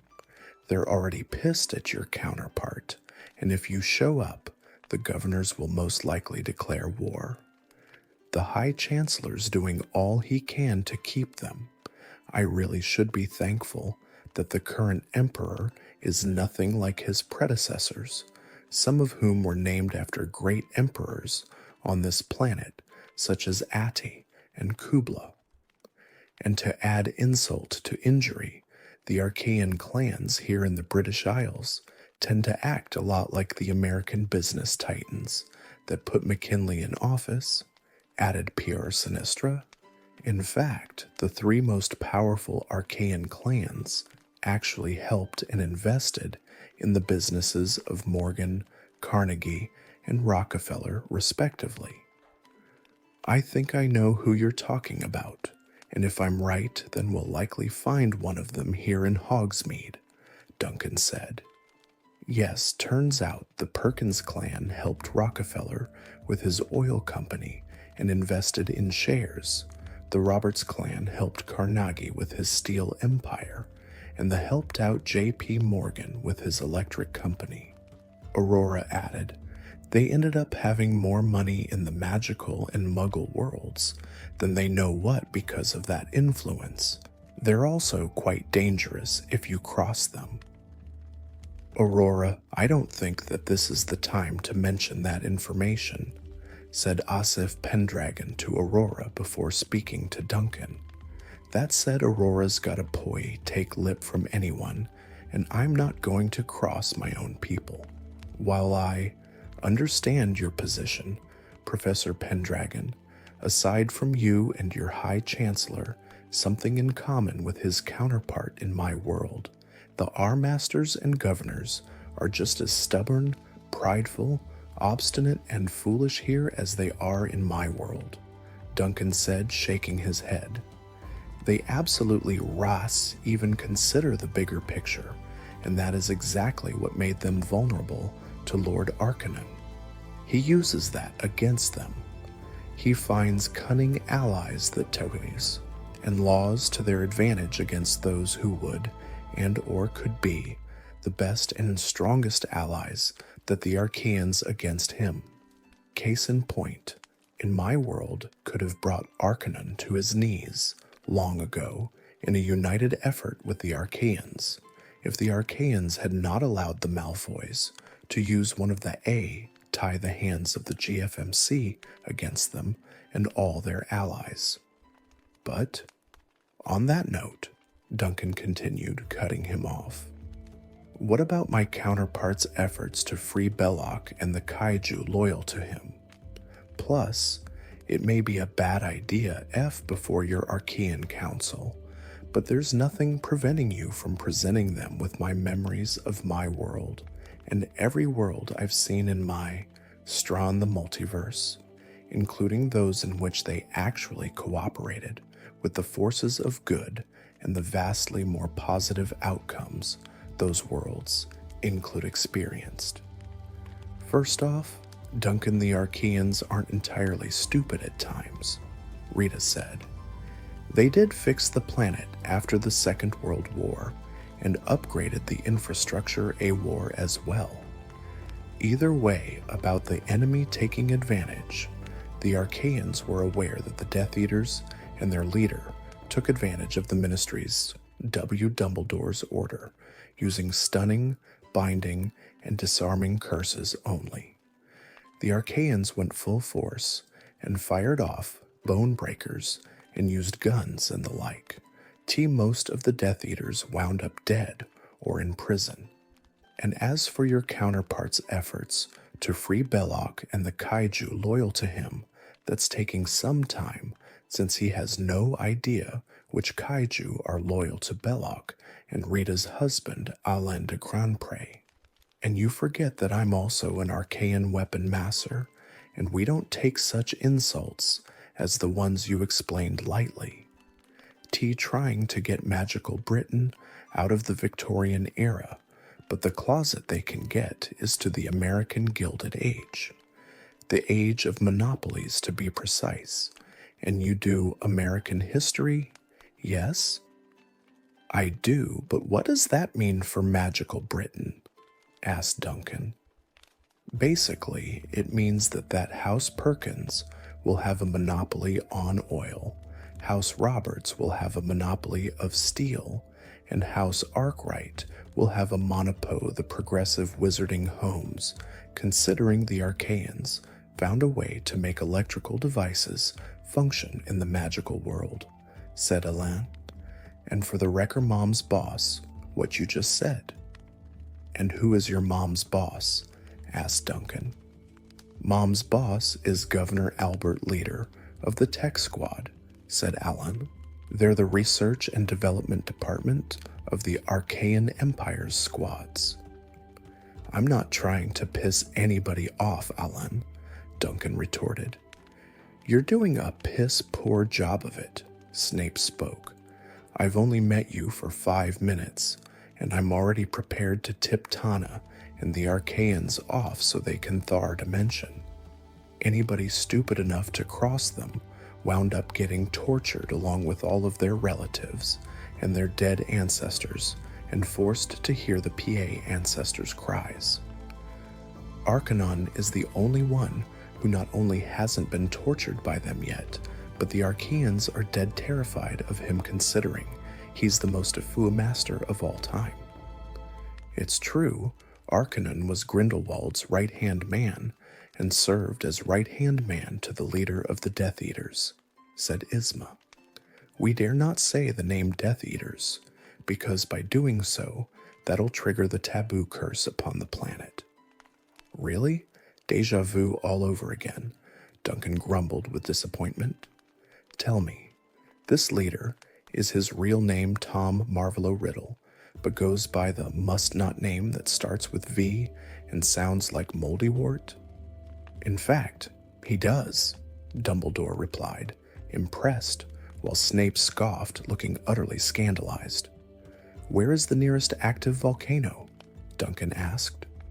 Vesuvius is currently very active, Flitwick said. It's not erupting, but the caldera is actively boiling with molten lava. The nearby towns have been alerted to moment's notice, just in case. Port key, please, Duncan said. Set for a round trip, if you please. What? Why? Isma asked.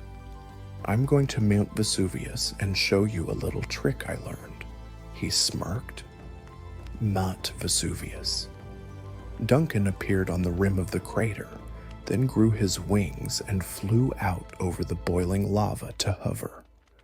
Voldemort, I challenge you, you coward, he shouted. Within moments, apes riding on dreadwings, skeleton warriors, and Shadowcan ninjas appeared all around him, many in midair, and fell into the lava. The died screaming. Those that appeared on the rim of the crater fared no better, as Duncan blasted them with fireballs and intense flames as they recovered from surroundings. Duncan left only one alive, barely. Crawl back to your master, he hissed. Tell him what happened here. Tell him and your fellows that now you never know when the taboo could be a deadly you dearly. This time was overkill to make a point. Go. Feel free to extract and show my memory, Lady Isma, Duncan said with satisfaction upon his return. Isma used her wand to pull the memory from his mind, pensive for the group to view.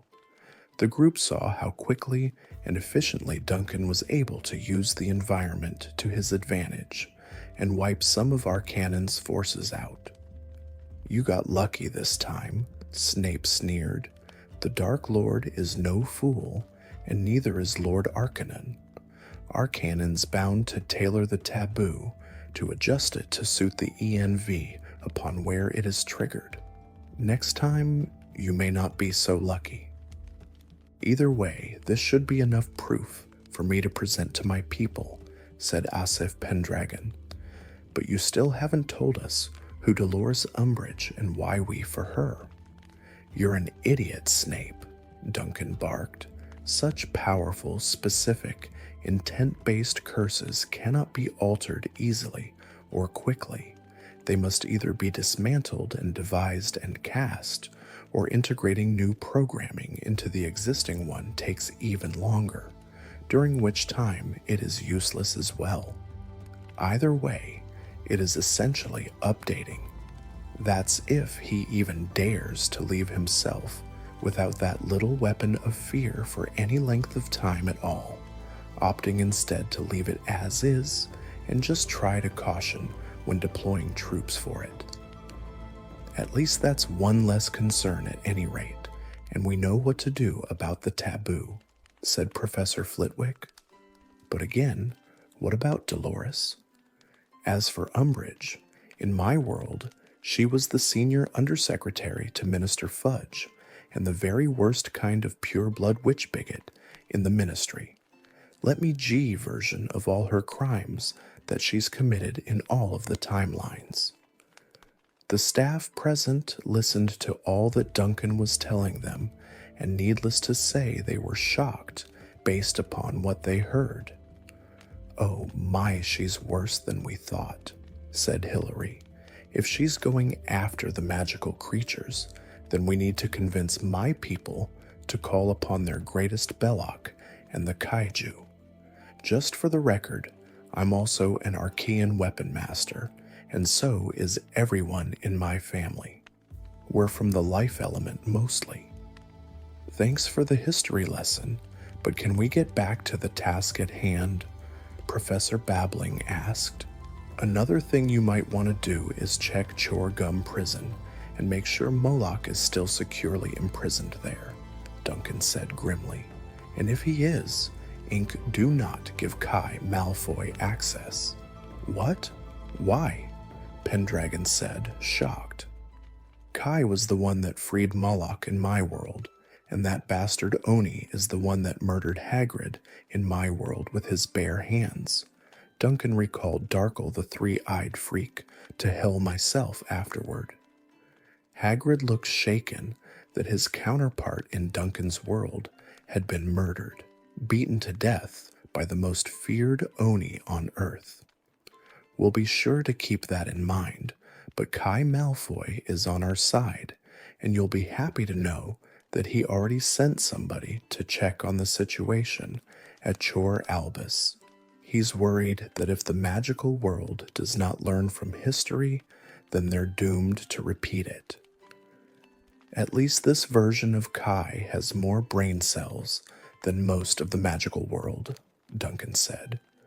"Based upon all that's happened, I think it would be best if Hilary Abbott and myself go see High Chancellor Odin at once," said Asif.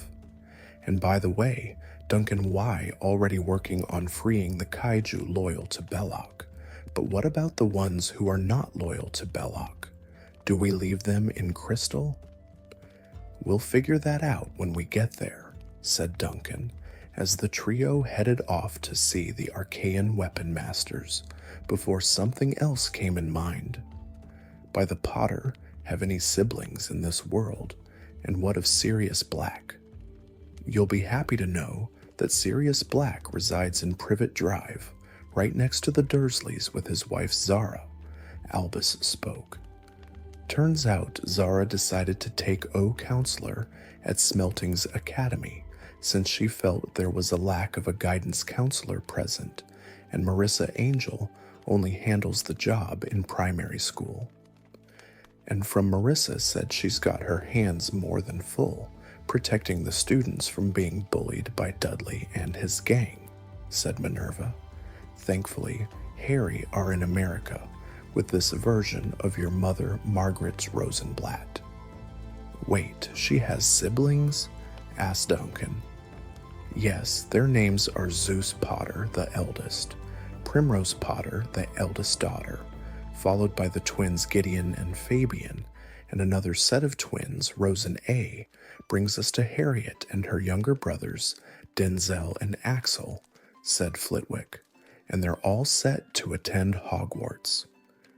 Duncan nodded as he, Hilary, and Asif headed off to see the Archaeans, unaware that the warlord backing Lord Arcanon was already adjusting and upgrading the immense power as they spoke, and by the time they returned, the taboo would be stronger than ever before and refined to do exactly what Snape said, Arcanon taboo having hijacked the power of one of the Archaean empires greatest allies to do that. At the same time, in Duncan's home dimension, Gwendolyn Himura and the team arrived at the museum where they found dozens of masks and among the Emma mask. "This is the place," Gwendolyn said to the team. "I figure the location of the next Oni mask has to be here, and one of these masks is the next Oni mask we're." "What makes you think that an Oni mask is here inside the museum?" Jackie asked. "Remember when you found the pig talisman in Bavaria and the dragon talisman with my American nephew at his steel company?" asked Gwendolyn to Jackie. "Magical relics tend to find their way into the hands of humans that can bring out their full potential, so I figure that the mask has to be here, and even if it's no something else here. I sent Miko and Kenny to examine the scrolls and find the Hanafuda cards." "Let me guess, you think that the cards are somewhere in Japan?" Jade asked. "I do," Gwen said. "My mother told me about these cards, Gwen, as did Lord William Sheba," Toru said. "They were created by the good chi wizards that sealed Tarakudo and his ego and hold the information needed to defeat them should they ever return." "Sounds like fairy tales to Uncle," Uncle spoke, as Toru shivered on the spot in the same manner that Uncle usually did when he had the willies. Uncle getting the willies is usually a sign of Chinese evil showing up, but Toru getting the willies is usually a sign of a Japanese evil showing up, said Gwendo. As if on cue, Tarakudo arrived, and this time he was joined by the ice blue dragon that was at Shendu's palace, along with a green dragon, and one of Arcanon's time the minion was wearing armor modeled after a Karakari. This was, of course, Arcanon's garrison commander Zurgane, and the two dragons at Zurgane's side demons from another dimension, but the heroes didn't know this yet. "Looks like somebody's on top of their game," Tarakudo said, phasing through Toru and arriving at the door. "Henchmen?" On cue, the enforcers and Hakufu arrived. "You called?" Ratso asked. "Lend a hand and fetch the mask with Cooler and Shard's help," Tarakudo said. Ratso looked at the mask display. "Which mask?" "The magic one," Hawk cried, as he jumped over the group and grabbed one of the masks and donned it. When nothing happened, he took another and tried it. Hawk continued trying on mask after mask, while Jackie went to stop them, only to run into General Zurgane. "We must work on mask removal potion in the event Oni mask is found," said Uncle. "Way ahead of you," said Gwen, presenting a vial. "Lord Sheba already went ahead and prepared the base potion." "Then all we need now is the key ingredient," said Uncle, pulling out a sword. "Good thing Japanese steel is present this time." "This will not end well," Gwen sighed, as she had the forethought have brought more than one vial of mask removal potion. Back with Jackie, he was busy fighting off General Zurgane, as Zurgane was firing a combination of dark magic and sword swipes at him with Cooler's help, while Jade took a different approach by mixing up the masks in the display with the tested ones in an attempt to slow the enforcers down, which didn't go unnoticed. Tarakudo. "What are you guys doing?" Shard asked. "Looking for the mask," Finn said. "Try this fellow," Tarakudo asked, morphing into a purple mask with horns and eyes. Right on cue, Jackie saw the mask in question and went to get it only for Hakufu to beat him to it. "Kangaroo hop," Hakufu yelled, grabbing the mask. "Nice grab," Shard spoke. Jackie tried to get the mask only for Zurgane to grab him. "I don't think so," Zurgane snapped, grabbing him by the legs. "Hiyas," Jade yelled, kicking Zurgane, which had no effect due to the armor he was wearing. "Ow!" Nice try, Zurgane spoke before tossing Jackie and placing the Oni mask upon his face. Now this is what I call power. Guys, the forces of darkness have the mask, said Gwen.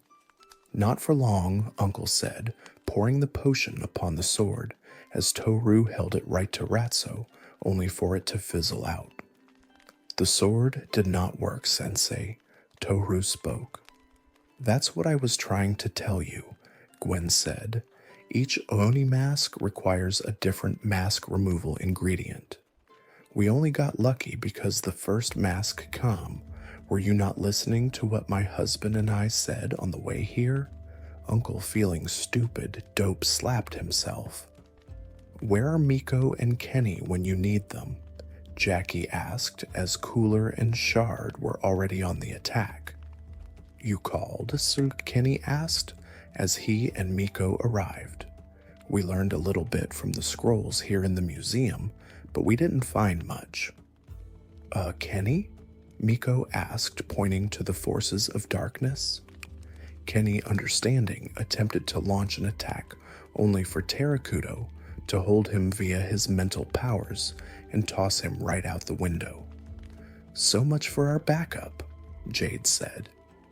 Okay, so Arcanon said that this mask would give me an army, Zurgane said to Terrakudo. How am I supposed to do that? You must feel the power, Zurgane, Terrakudo began. Call upon the darkness within. Got it, Zurgane said as he began to feel the power, only for Jackie to interrupt. Jackie yelled while grabbing Zurgane. No feeling, no calling. Zurgane grabbed Jackie and tossed him away before concentrating. Zurgane finished concentrating and summoned at least 10 Shadowcan, which were 7 feet tall and had razor-sharp claws for fingers. Sweet, Chow said. Go Zurgane, Finn said. Nice, Ratso finished. Let's look for more masks while Shard and Zurgane crush our enemies, Terrakudo said. Good plan, Terrakudo, said Shard. My old partner, General Murasaki, would be so proud right now. Guys, I think now would be a good time to retreat, said Toru as Miko flipped over to the Chans. We can take him, said Miko, brandishing her keyblade. Besides, Gwen's got a dragon that can crush these buffoons. Unfortunately, I've been trying to summon my dragon ally, Gwen said, but they're not answering my calls. Something or somebody is blocking the link. Then what do we do? Toru said. I'll tell you what we do, we fight, Miko said, as she brandished the keyblade and began blasting the Shadowcan with blizzard spells. Guys, we got a bolt, Gwendolyn said, calling up a ground bridge and sending Harry, Carol, and Verity to go and rescue Kenny. We can take them, said Miko. First thing about Shadowcan is that they can reform, and Zurgane over there will just send more, Gwen replied. We need to regroup. Very well, Miko sighed as she, Gwen, and the Chans bolted through the ground bridge as Gwendolyn covered their escape, prompting Zurgane to activate his Zurgane to Arcanon. Zurgane said through the comm link, The enemy got away. Shall I have the Shadowcan or the Templars hunt them down? Send some Shadowcan after them, said Arcanon. In the meantime, I sent the Viacons outside to watch the Hanafuda Car Company's factory, and their first mask was already active. At any rate, we'll destroy the cards, and even if he does, then Shard and Cooler will be of some help to you. Isn't that right? Indeed it is, said Shard. And with all the dragons trapped in crystal and the Federation barred from acting, it's only a matter of time before all 9 masks be true. But then again, the Draconium dragons are the only dragons not affected by the crystal spell. But then again, they're too weak to stop us. Cooler spoke, reconnected with the Shadowcan once again. Once again, Cooler summoned the Ninja Khan and had about a dozen of them ready. Then let's raid the Hanafuda Car Company and bring the Shiba clan to its knees, along with the rest of the Assassin Brotherhood, so the Templars and the foe rule supreme, Zurgane spoke. Good thing our allies in Texas had the foresight to remove anybody who could have provided the Keyblade wielder, Miko the Link, rescue our enemies by trapping them in the underworld's deepest pits. Indeed, and it seems I'll need to send one of my top minions, known only as the Benefactor, to remind the Igasaki clan to keep their members in line. Arcano that the Benefactor of the Igasaki clan was one of Arcanon's minions. No matter our other Benefactor is blocking Tana's powers, so we're free to chat in the secured. I'll bridge you back to the ship. Arcanon out. Zurgane, Cooler, and Shard entered a ground bridge that would take the group back to the Nemesis so they could continue to bring their enemies down to crush any hope of stopping them once and for all. At the same time, in the dimension Duncan was stuck in, Asif Pendragon was visiting High Chancellor Odin and informing him of the situation, as Alan had tagged mandatory that the 8 governors be present for the information. Needless to say, the 8 governors of the Archaean Empire were ready to rip Duncan Rosenblatt into pieces for what he said about them after Asif showed the happened, but they did get an idea of what to do about Umbridge. And there you have it, said Asif Pendragon. The situation at Hogwarts is stable for now, but Lord Arcanon continues to empower the leader of the Death Eat crews on the position of defense professor at Hogwarts has been trying to force me out since I took the position after Slughorn retired from being head of Slit, and Isma took the job of being head of Slytherin House, in addition to being the defense teacher. The thing is, Myra of the Stealth Squad had to cover potions at Hogwarts for the duration since she doesn't trust Severus to teach 5th year or below, and she still holds a grudge against Isma because of Isma's sister. Keebla was the one who tipped off the Keyblade Master that defeated both Myra Lupin, née Perkins of the Archaean Empire's Stealth Squad, and her then boss, Govern Phantom Archaeans, in circa 1934 in a battle challenge. High Chancellor Odon sighed, knowing that as Archaean weapon masters, they had long memories, and like the elephant, they would never forget anything a speck committed against them, even if it was decades or centuries ago. Seems that some of the steam engines on Earth were right about the issue of Arcanon centuries ago, Odon said. We may have helped in the war by Supperlight, but the aftermath has gotten us beaten up by Arcanon again and again. Either way, what news on Bagnold? Bagnold has grown weary of being minister and is not going to try her hand at another re-election, said Asif. That said, what are we going to do about the Poe? Based upon what you've shown us, I suggest we face Bagnold in battle and select her replacement ourselves. Governess Shasta of the Volcanic Archaeans, sug at it. Let's get rid of Toadface Bitch once and for all. Arcanon hasn't created a taboo for that bitch yet.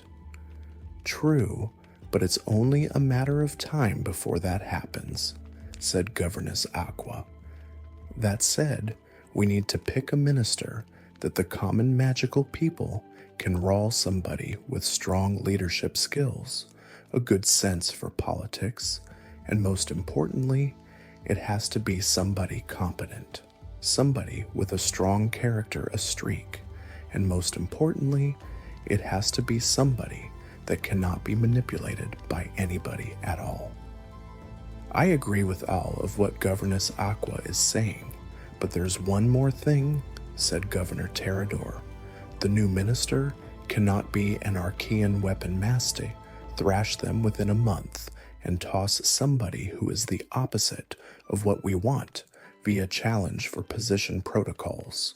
Anybody have any ideas?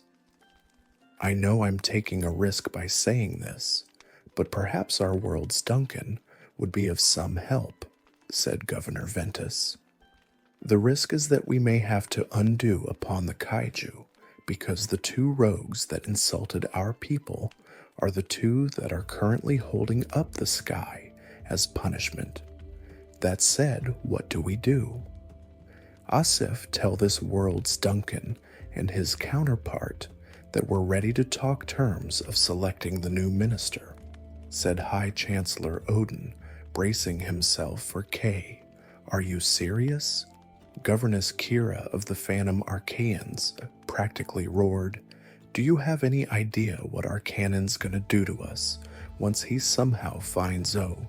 May as well start washing our necks, because Arcanon will chop our heads off. I understand your fear and concern, Governess Kira, Governess Celestia of the Cosmic Archaeans said, and so do the rest of us.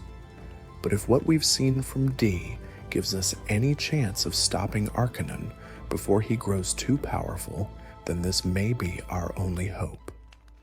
Very well, but if this goes south, I will be telling Grandma Agatha and the Imperial Guard of this, said Kira.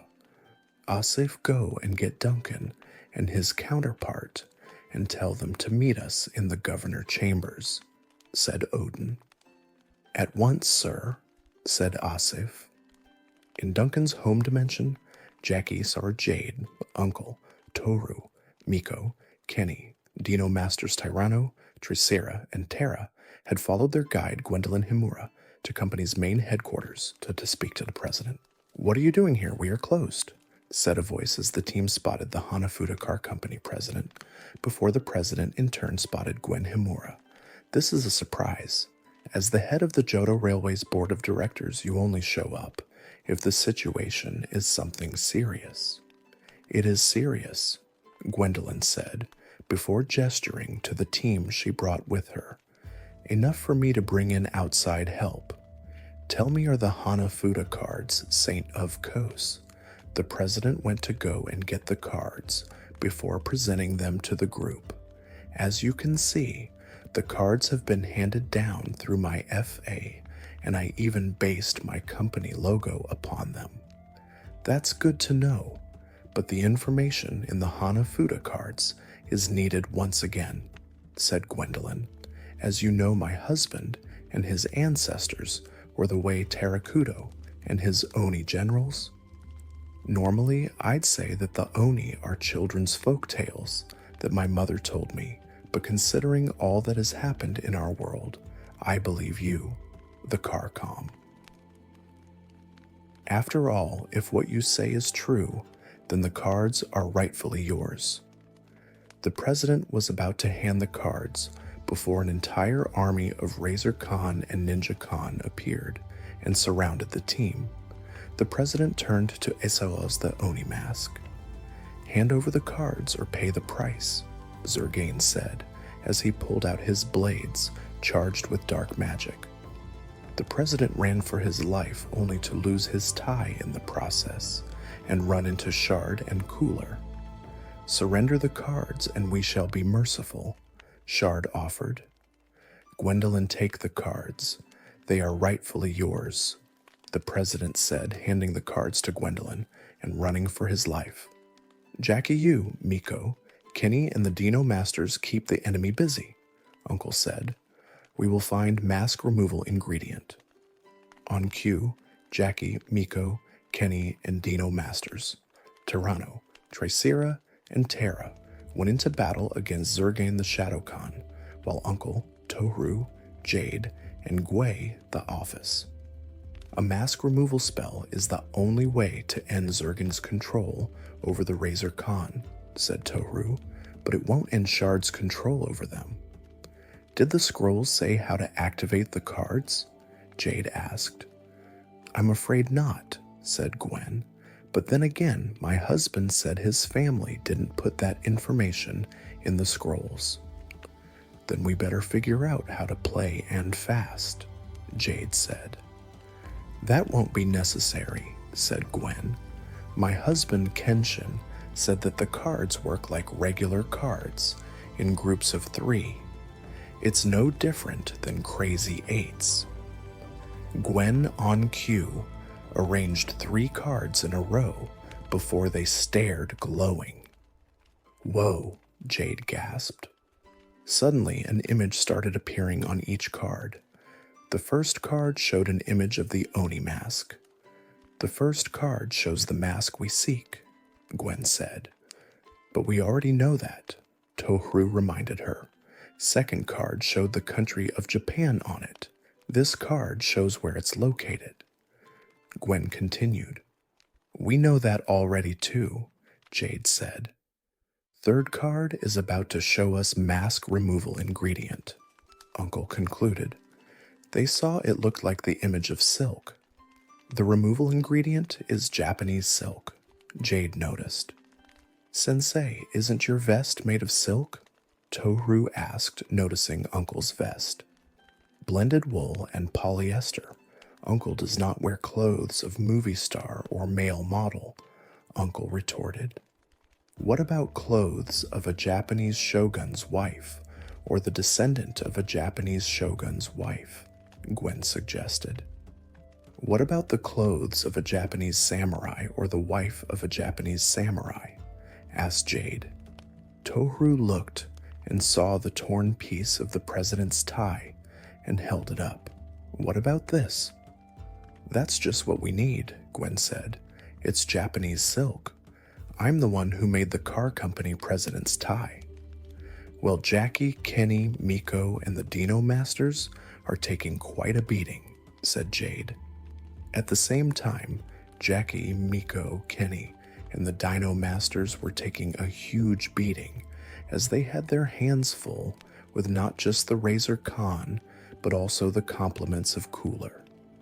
As if things weren't tough enough with one tribe of Shadow Khan breathing down our necks. Now we have to face down 2 tribes, Miko yelled, dodging enough. We've dealt with worse, said Master Tyranno, slicing another Ninja Khan on the spot. Remember, we have to stay on our feet. Master Tyranno's right, said Kenny as he kept slicing through Shadow Khan. Sooner or later, Zurgane will gas out. Jackie continued avoiding and evading as the Dino Masters and Kenny did most of the fighting as Zurgane continued sending wave after wave of Shadow Khan. Where are Uncle and Toru with that mask removal spell? Jackie yelled, and as if on cue, Uncle, Toru, Jade, and Gwendolyn were holding the president's tie, a Japanese, as the tie was glowing, causing a beam to hit Jackie's hands. Jackie removed the mask, Gwendolyn called. Shadow Khan attack, Cooler yelled as the Ninja Khan attacked the heroes in wave after wave.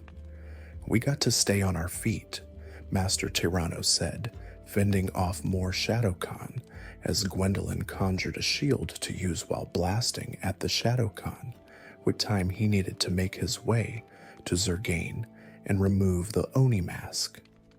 Get off of my face, Zurgane yelled as Jackie tugged and tugged until he was able to remove the Oni mask from Zurgane's face. This isn't over, said Shard as he and Cooler left while taking Zurgane with them. That was way too close, said Gwendolyn. I'll have Coraline ground bridge us to Section 13 at once. You're coming with us? Jade asked. I'm afraid so, said Gwendolyn. I have to explain to Captain Black about what's happening, and General O'Neill's gonna want an explanation as to what his BR gotten into this time. On the Nemesis, our cannon was waiting with Terrakudo and Voldemort, as Zurgane, Shard, and Cooler returned via Shadow. It seems that Chan has the Hanafuda cards, since you no longer have horns, said Terrakudo pointed out. I figured that out, said Zurgane. We were stretched thin, and we did what we could. We should have destroyed or taken over the Hanafuda Car Company, I-Templars, and Abstergo Industries when we had the chance. You have a point, Zurgane, and perhaps a takeover of businesses owned by supporters of our enemies, or owned by our enemies, should send a message loud, Arcanon. Those who dare to stand up to us will all die. My thoughts exactly, and this test proves that the Oni masks will work well with magicals and not affect their magic, said Lord Voldemort. When all is said, and darkness will rule supreme, and none will oppose us and live to tell the tale. And our enemies still do not know that not only is the Nemesis shielded against meddlesome time walkers, like Professor Paradox, it's also shielded against the goddess Tana, which leaves us free to plot and scheme, said Lord Arcanon. And thanks to having crushed the Archaeans in battle, I did the same to all of the H enemies. Still do not know that I have the skeleton key, and using that in combination with certain relics, we can strike where we want, when we want, which me. The villains all grinned evilly, knowing full well that with Abstergo Industries about to rule the business world, nothing would stand in their way, but Arcanon had bring up. Speaking of relics, what of that relic from the temple at Hogwarts I was able to get you into via the skeleton key? Arcanon asked. What temple? Lord Voldemort asked. The temple that holds the bone mark of the Furoks, Terracuto said, as he used his mental powers to bring the cube in question that held the bone mark in quest know what this bone mark contains. I do, said Lord Voldemort. My old magical guardian Isma DeVille didn't know I found bone marks in the restricted section, which means that I'm aware of what you do and what they contain. After all, she was the Care of Magical Creatures professor when I was a student. The villains laughed evilly yet again, knowing that while they lost the Hanafuda cards, they still had the upper hand. At the restored Section 13, Jackie hung the Oni mask they recovered in Japan next to the mask they recovered from Shendu's palace. 2 down, 7 more to go, said Jackie. Anybody up for slapjack? Jade asked, holding the Hanafuda cards. We need to give Captain Black our report, said Gwendolyn. We really need to find better vault security, since Lord Arcanon still has the Varden in his possession, said Toru. Good point. But Oni magic cannot defeat onion magic, Jade said, holding an onion. It's a little trick we learned from Gwendolyn and my apprentice. Uncle spoke, having learned to use onions. And we can focus on resuming Toru, and the team smiled, knowing that at least the vault would be safe from Terracuto and his goons for the time being.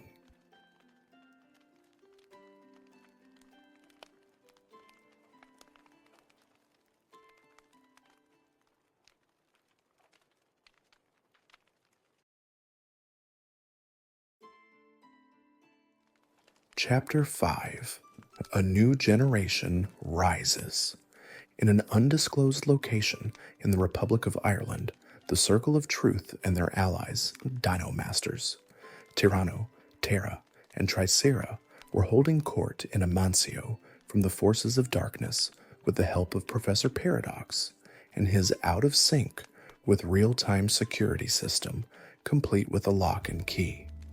The only prob technology was untested, and he created only one device, and that the house in question was a safe house owned by the Leclercs as a vacation house for the M of the family when they came to visit Ireland. Let's get straight to the point, because we don't have time, said Master Tyranno. Arcanon and Voldemort's forces are getting stronger and stronger. Is Mama challenge we have new enemies to worry about. Most of the Circle of Truth were terrified that Master Tyranno said Voldemort's name, and were expecting Voldemort and Arcanon's forces to attack the House B everyone, but the Dino Masters, the attack never came.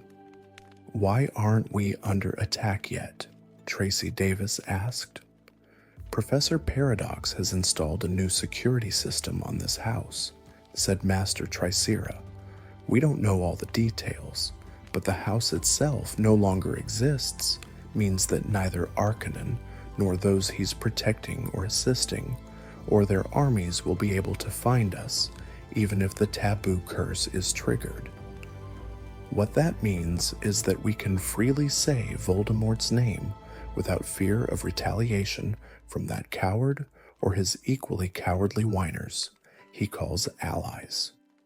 Master only problem is that Professor Paradox can't mass produce the technology needed to secure all the homes in the Alliance. So basically, he needs a way to mass produce the technology." Terry Boot of Ravenclaw House asked, "Why not ask Megtaff?" "From what I hear, they can prod. One problem, Terry Boot," Master Tricera replied. "Megtaff lacks the resources and the facilities needed to mass produce the security system, and even if they blow the facilities in question to bits on the spot. Besides, Professor Paradox already plans to ask the Archean weapon masters to mass produce the needed tech, planning to ask them to create amulets to jam the taboo curses, but that's proving to be difficult. Let me guess, the Archeans are still too afraid of Arcanon to budge," a voice said, and the silence confirmed it. "If my dad was in power, Arcanon would be Ministry would be cleansed of all the filth that's infesting it." "Your dad is only the Vice Chief of Staff, Zach," Mikhail Corner of Ravenclaw retorted, "and he isn't even an Archean weapon master, so while he's safe, there's Voss about the mess in the Ministry right now. At least he has courage and wisdom, and at least I know what true courage, wisdom, and loyalty is, and so do my relatives."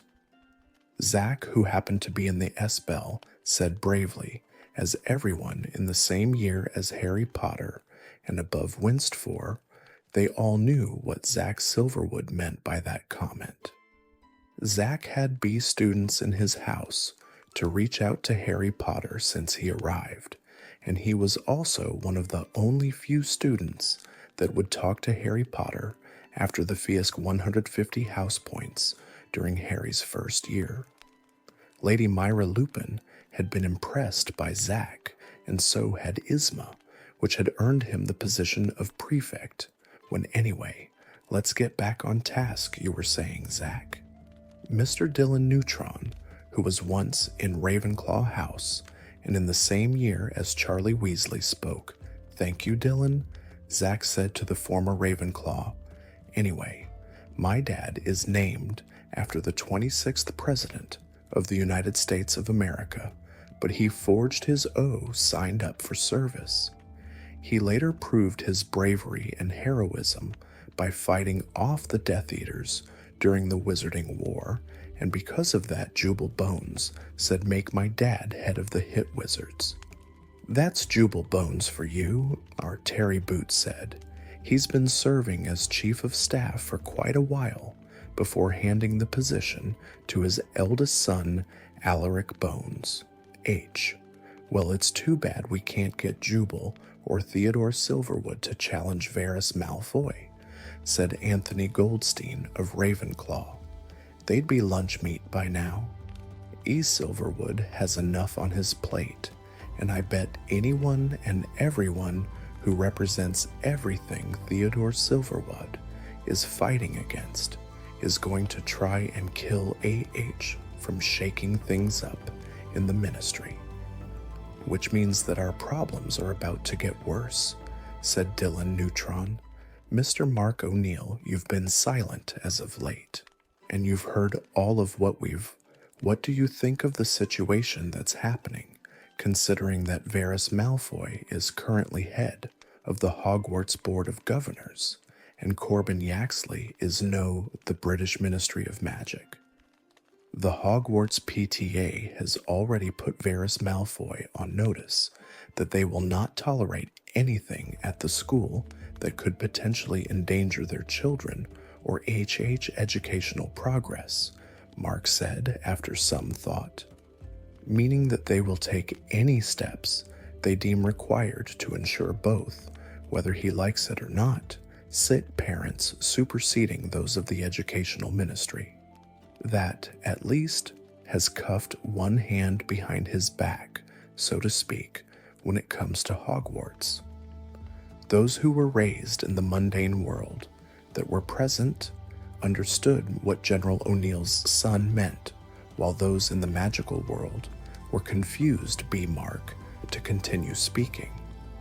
As for the ministry, Mark continued, perhaps it's time someone challenged Yaxley for the positions of Chief of Staff, then called for a vote of no confidence and could vote in a decent minister who will actually do the job, starting with firing Umbridge.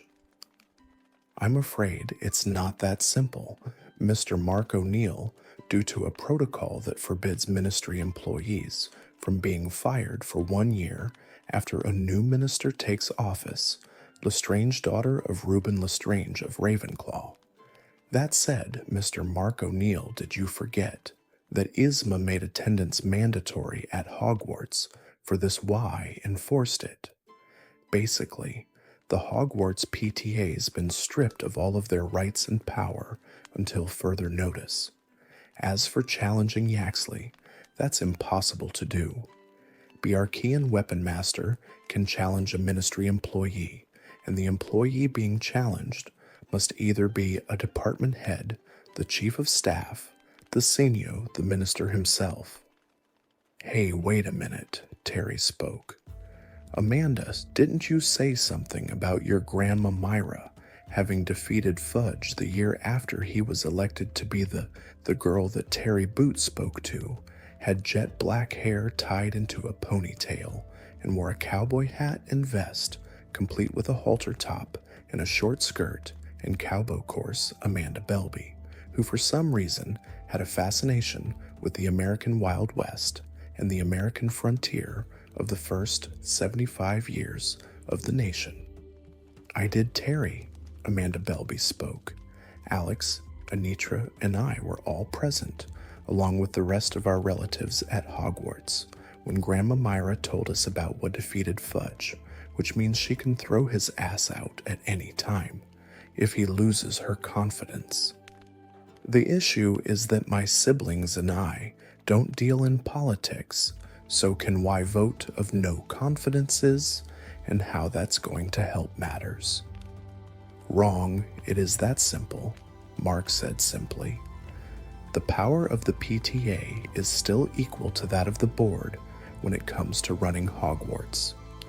They can veto any of the presents that they consider unsafe or non-conducive to the education of the students. As for Fudge, if what you say is true, then Myra can oust him right now needed. All we need is a suitable replacement. Good luck finding a suitable replacement for Fudge, Mara Edgecombe said. Mom works in the ministry, and from what she and Dad have been saying, based to listen in on their conversations without them knowing it'll be nearly impossible to replace Fudge. My twin sister is right about that, unfortunately, said Marietta, Mara's twin sister. No one with charisma or political experience wanted to step forward. After S had worn down Bagnold, no one wanted that poisoned chalice. Mum also said that everyone else is afraid to take the job. After the brutal beatdown Alaric Sufa Arcanon, nobody will take the job. None of the Archaeans will step up because they're all too afraid of the slaughter Arcanon will bring upon them. And let's not forget what happened to your cousin-in-law Christina Payson Carlin, Amanda Mandy Brocklehurst of Ravenclaw finished. She is more of a war, and she got her ass kicked by Kai Malfoy, just for trying to replace Umbridge. Face it, the pure-blood elite have all of magical Britain under their thumb, despite the Masters making sure the British Isles didn't fall behind in terms of history, technology, and knowledge. So now you know why things are not so simple, Mark, said Lisa Turpin of Ravenclaw.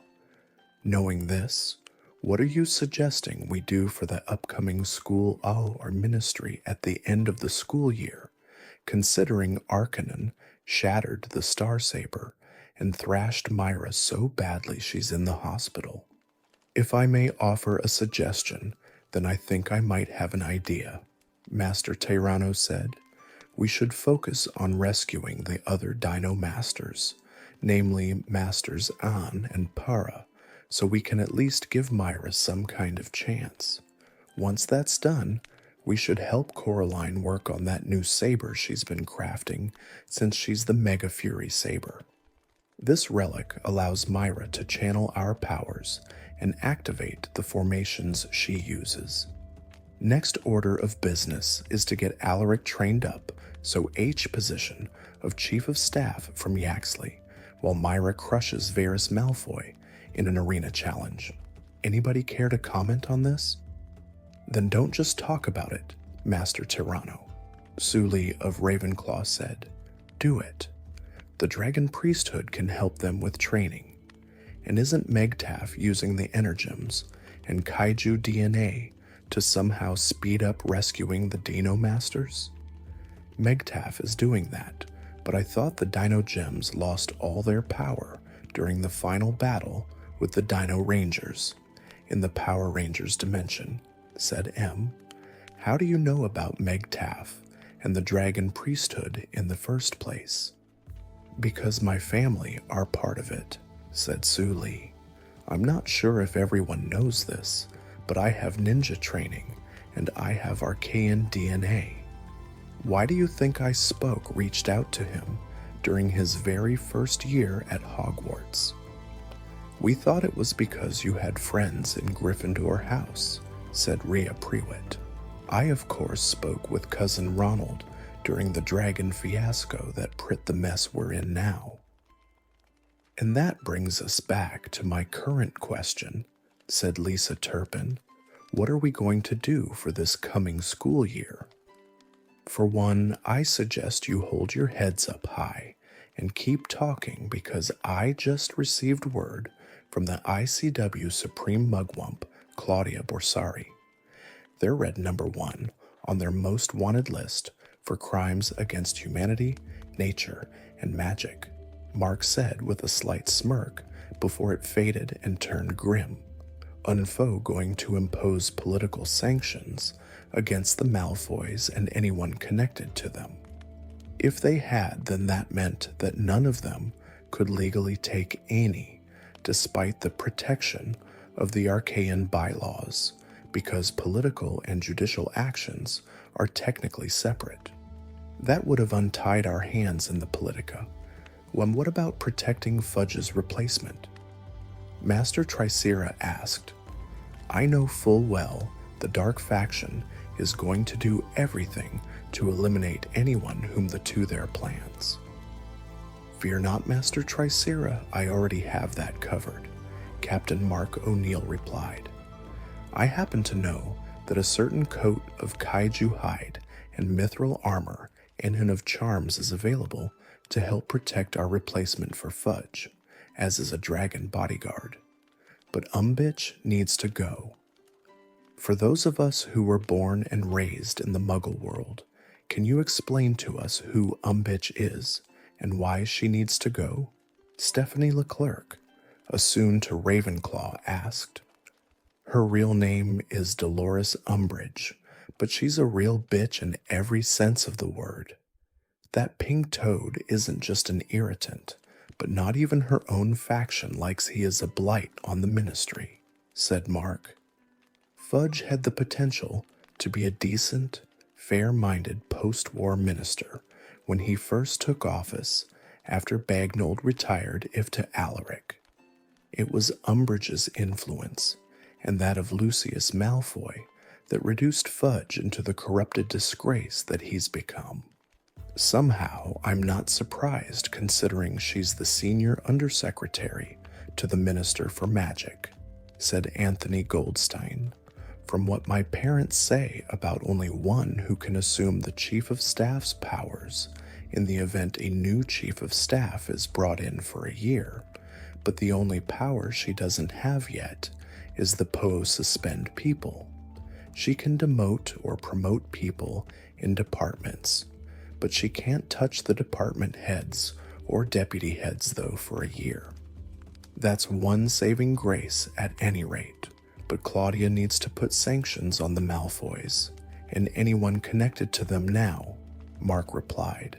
Why has she not? I don't know, but I think it's best that you, me, Master Tricera, and Master Tyranno go see Claudia after we finish visiting your father, said Master Terra before the group. I think that this meeting is over. Thank you, that is all.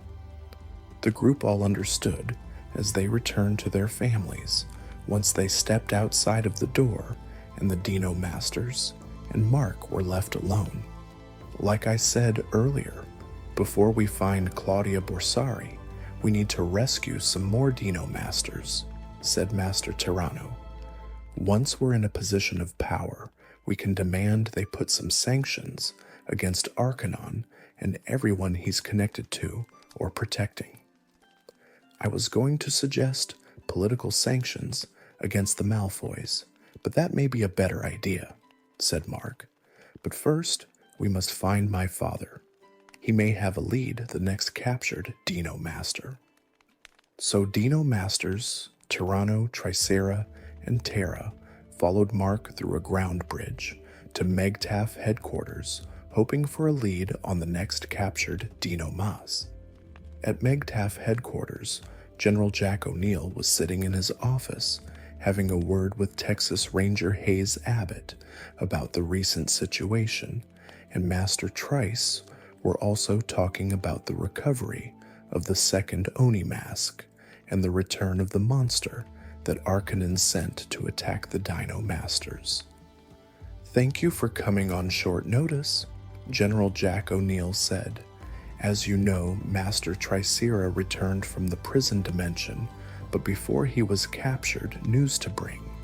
Lord Arcanon has seized control of the Barrow in Furnace Ironworks and taken over the steelworks, and has put the most fearsome and business minions, who also happen to be members of the Templar Order, in charge of both locations.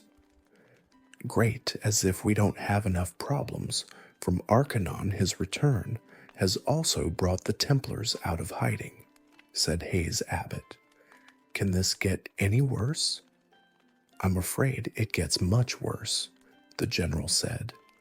Arcanon's plotting with Abstergo Industries to take over Blackwood Enterprises. That's where we've gotten most of our cutting-edge technology from, and if Blackwood Enterprises falls, then we'll be at a severe disadvantage. The Texas Ron need to warn the current vice president of Blackwood Enterprises, and if necessary, protect them from Arcanon and anyone he sends after them. I know, which means we need to rescue the rest of your team and the rest of the Dino Masters at once, before we can launch a raid on Arcanon's B. We also need to warn the Leclercs, since due to unforeseen circumstances, they and their niece Veronica now own Blackwood Enterprises. I already sent a message to them through my British cousins, and my cousins also sent word that Kai Malfoy's preparing to hunt down anyone with the courage Dino Masters and the rest of my team, Hayes said. Word is that Kai Malfoy's been especially brutal to anybody who has any items that contain Raptor Dinosaur possession, and that Arcanons sent the most powerful and feared members of the Templar Order after anybody related to the above mentioned. He's even gone the Great Alliance and has started hunting down assassin dens, just as the Templars of China did long ago. Knowing all this, what are we going to do? Surely my son mentioned the ICW. Surely they would have filed sanctions by now, said Jack. Why hasn't Claudia done that? Because if she does, she'll be voted out of her membership in the Confederation by the governing body in her home country, Hayes replied. And when that Templar organization will make sure a Templar replaces her and files counter-sanctions against any ministry that supports our efforts and slaughter all the countries that said Megtaf and the GFMC were no longer welcomed there, leaving the Assassin Brotherhood defenseless and vulnerable to Arcanon's wrath, ask again, what we going to do? I suggest we go for a two-pronged approach to counter this plot, said Jack. First, we need to buy out Blackwood Enterprises, so Abstergo Industries cannot TE done. We clean house by firing all the employees with ties to our enemies and to Abstergo Industries. Second order of business is that we need to wipe out the operatives in charge of the takeover attempt. We'll need a Keyblade wielder to help get past any wards and obstacles so that said wards can't push us out. The Yates message. There's a number of problems with that plan, sir, said Hayes. If Lord Arcanon is involved in the takeover, he'll not only slaughter the entire task force in the O-Butcher, all their relatives in the process, and what's to stop him from sending a further message by attacking your superiors and all of their relatives? Then none of the Archaeans will help, since the entire Empire is so afraid of Lord Arcanon that most of the old guard won't even say his name anymore because of the retaliation. I'm taking a huge risk just by telling you all of this, and I fear for the lives of my relatives. Even the Business Tribunal of North America is deadly AFR and his deadly wrath. That's why Abstergo Industries is ruling supreme in business. I figured as much, and I also had a feeling that was why Abstergo Industries has grown to the point that they're beginning to threaten the titans of railroading electricity and automobiles into bowing down to Abstergo and the Templars, and to do business with only their companies and the companies they approve of, O'Neill, and why the Templars have outright threatened them to stay out of the affairs of anyone Arcanon is protecting, and forcing them to keep their big fat imps. Our problems couldn't get any worse than they already are. What about King Belloc and the Kaiju? Hayes asked. Can't we ask them to free the Dino Masters and protect the titans of railroading, oil, steel, and Electri Arcanons hijacked the Archean Empire's greatest ally and force them to grant a wish to make sure all the requests he's asked for after clearing the Archean and the Archean Imperial Gauntlet are enforced? General O'Neill scowled, which means that the Dragon Booster, the Crescent Booster, the Grand White Witch Chans are all on their own for now, and so is the Assassin Brotherhood, since they've been given permanent red cell status. But how are we supposed to help the ones you mentioned rescue the Dino Masters and the other Texas Rangers, topple Arcanon, and defeat our enemies all to safety of our relatives? Hayes replied, and do all of that before Harry Potter starts his 6th year at Hogwarts? Sounds like we need to mount a rescue mission with the red cells then, Jack smirked. Get that ally back from Arcanon and get a few things granted from Archeans. We've also got some assets of his that we can take out as a distraction from both the rescue and the corporate defense of Blackwood. I'm sure Bellow helped with that. As for protecting our families and those of everyone involved, I heard from Professor Paradox. His temporal wards are ready to place on Holmes' personal wardstones. What exactly are temporal wards? Hayes asked. Anyone, anything, or any place protected by them is taken just a fraction of a second out of sync with normal time, Jack explained. It's as if they don't even willingly steps out or stops the flow of magic to them. No barriers to overcome or break, nothing even there. Not even the Varden or Skeleton Key can get past. And what about the Dino Masters and the Rangers? We continue rescuing them as best we can, as we have been. That's all we can do until a more effective option is available.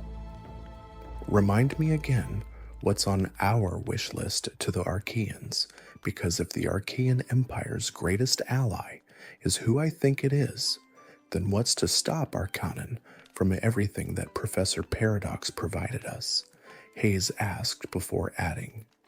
But seriously though, are we going to do about rescuing the Archaean Empire's druids? That's the beauty of these temporal wards. They can't be disabled by any outside force or influence, Jack said. And as for what's on our wish list, you are a protection for the villains. Except by the Archaean Empire's greatest ally, if it is who I think it is, said Hayes. And about our wish list of no more protection for the villains, I have a terrible enemies will use the Archaean Empire's greatest ally to prevent that from happening. Which is all the more reason why we need to get the Archaean Empire's greatest ally back and fast, and why we need to make sure that this operation for the corporate defense of Blackwood Enterprises goes off without a hitch, said Jack. If this works, then Blackwood Enterprises may add a new sub-company till they have a greater power base to supply the Draconium Dragon Racers. Either way, somebody has to watch the kids and remember what you said earlier, said Hayes. Your wife is terrified of Lord Arcanon, and she's both a dark maw sorceress, and rumor has it that she has blood ties to the Vanderbilt family, namely to Commodore Cornelius Vanderbilt himself. Actually, that rumor is about Kaylani, the Valkyrie wife of Cyril Greengrass, said the general, and blood tests and Archaean technology confirmed those Rumo wife Camellia, however, is the one that has ties to the MacArthur family, considering she was raised by them for her entire life as one of their own after she was. And we know how that happened, said the ranger. Arcanon's minions were the ones who attacked her parents and eliminated them because they opposed T.T. Arcanon's plans by extension. She watched them die before her eyes, and that's why she's so afraid of them and why she still doesn't feel safe. My wife Rosie, I heard her try and build up her confidence, but I'm a bit worried about her leaving the kids unsupervised still. What do we do about our wish list? Isma's already used up her requests, despite one of the things on our wish list to the Archaeans was no more protection for the villains. Jack O'Neill spoke. Another allies of the Archaean Empire, unavailable for at least 365 days, were on our own. There's one other issue we have to worry about, Hayes Abbott spoke. The Dursleys. Since Duncan failed to bring them back to justice, Arcanon's hidden them. Wouldn't be surprised if he set them up in Egypt or a country with no extradition to the United Kingdom to manage Grunnings once again, which is also in Dan over by Abstergo Industries, so Abstergo can have its own supply of drills. There's also the fact that he's been using their negative energy to create massive Archaeans, and he's used their grudge to put a curse on all of Surrey, to run out anybody who in their eyes is not normal, As revenge for being run out of Surrey, wouldn't be surprised if he went after the jury members that found the Dursleys guilty, the judge who sentenced them and all of their relatives as well. In fact, surprised if they're already dead by now. Knowing this, General, do we have a plan for that? Funny you should mention Grunnings, because my son-in-law Winston told me that his family own the majority of Grunnings, so Abstergo can't take over that General O'Neill. Turns out, Winston said that his cousin-in-law Lily helped that bloated Walrus Vernon get and keep a decent job to try and reestablish a good How else do you think such a jerk not only stayed there all those years, but managed to get a management position?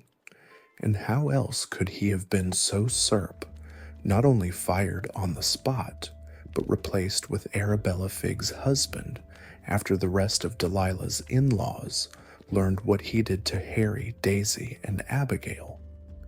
That would explain a lot, and that also explains why Megtaff's been getting high-quality drilling equipment, and why we have high-quality products as of late. I'll explain why everyone was glad to see that bloated walrus go. Either way, you've been honest with me, but I haven't told you everything, said Ranger Abbott. Greatest ally of the Archean Empire is Shenron the Eternal Dragon. He's been on loan to us as of late, and we've got 3 more allies that are as great as he, a dragon of Skylands, Attila the Dragon of the Cloudbreak Isles, and Skylus the Eternal Dragon of the Radiant Isles. That's what I meant about my people's gray than Arcanon could find a way past the temporal wards, said the general. Which means we'd be back to square one. Not necessarily, the ranger replied. Turns out the Archaeans aren't foolish enough to mess with temporal warding, so they used Shenron's power to make its wards cannot be penetrated, but the wish in that department cannot be reversed, ever by anybody, not even by the Tribunal of Magic. We Archaeans may have SS even we are not foolish enough to travel through it. Well, it shows that your people are not as foolish and bullheaded as the Igasaki clan think they are, General O'Neill said.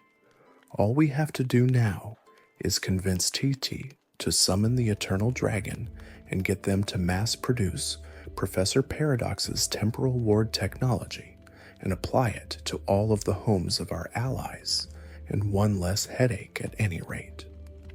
Yeah, but Abstergo Industries has been taking over the scrapyards one by one, and soon it's only a matter of time before they set their sights on Big City. Say Abbott. The business tribunal lives there, and while they fended off Abstergo's grip before, it's only a matter of time before Lord Arcanon crushes them and maw their bow down to its demands, just like he cursed all the American states who dared to oppose him. I hate to say it, but I'm not sure even America can survive from Lord Arcanon's wrath. All the more reason why we need to keep fighting, said General Jack O'Neill. We need to show the next generation not to give in and how to fight back. We world that we are Americans, and we will not be pushed around by the likes of Arcanon and his armies. We're going to fight back. We're going to get right in the deliver this speech to everyone in Megtaff and the rest of the American military. Then in that case, I'm with you until the end, Hayes spoke. First things first, though, we need to rescue Master Stego, and fast. I don't know how much longer countries can hang on. Meanwhile, Duncan Rosenblatt had been plucked from the dimension he was in and sent to another timeline. He had a feeling that the forces of darkness from was in were the ones that threw him out because of the threat he presented, not that it would matter, since he made sure Tana saw the entire discussion. He had the forces of evil are getting more and more desperate to keep their stranglehold over the universe. Duncan Rosenblatt thought, as he was heading to another black and getting darker by the minute. But when I return to my world, I will crush Arcanon and his empire once and for all, and I will do the same to those to begin with. Only then will true justice be delivered. As soon as Duncan said that, he found himself tossed into another timeline, only this one was dark gray and turning black, which meant the forces of evil were even more powerful in this timeline and were on the verge of getting to the point of the dark timelines. When he arrived, however, he found himself on the south coast of England, and if that wasn't bad enough, he found this timeline's version of Elektra facing off an army of Shadowcan, skeletal trolls, grublins, and leading said army was a massive toad monster more powerful than he had seen thus far on his journey to our dimension. Needless to say, Elektra would be overwhelmed, but she was prepared to fight as she had some letters in her saddlebags, and the army was there to bags from her.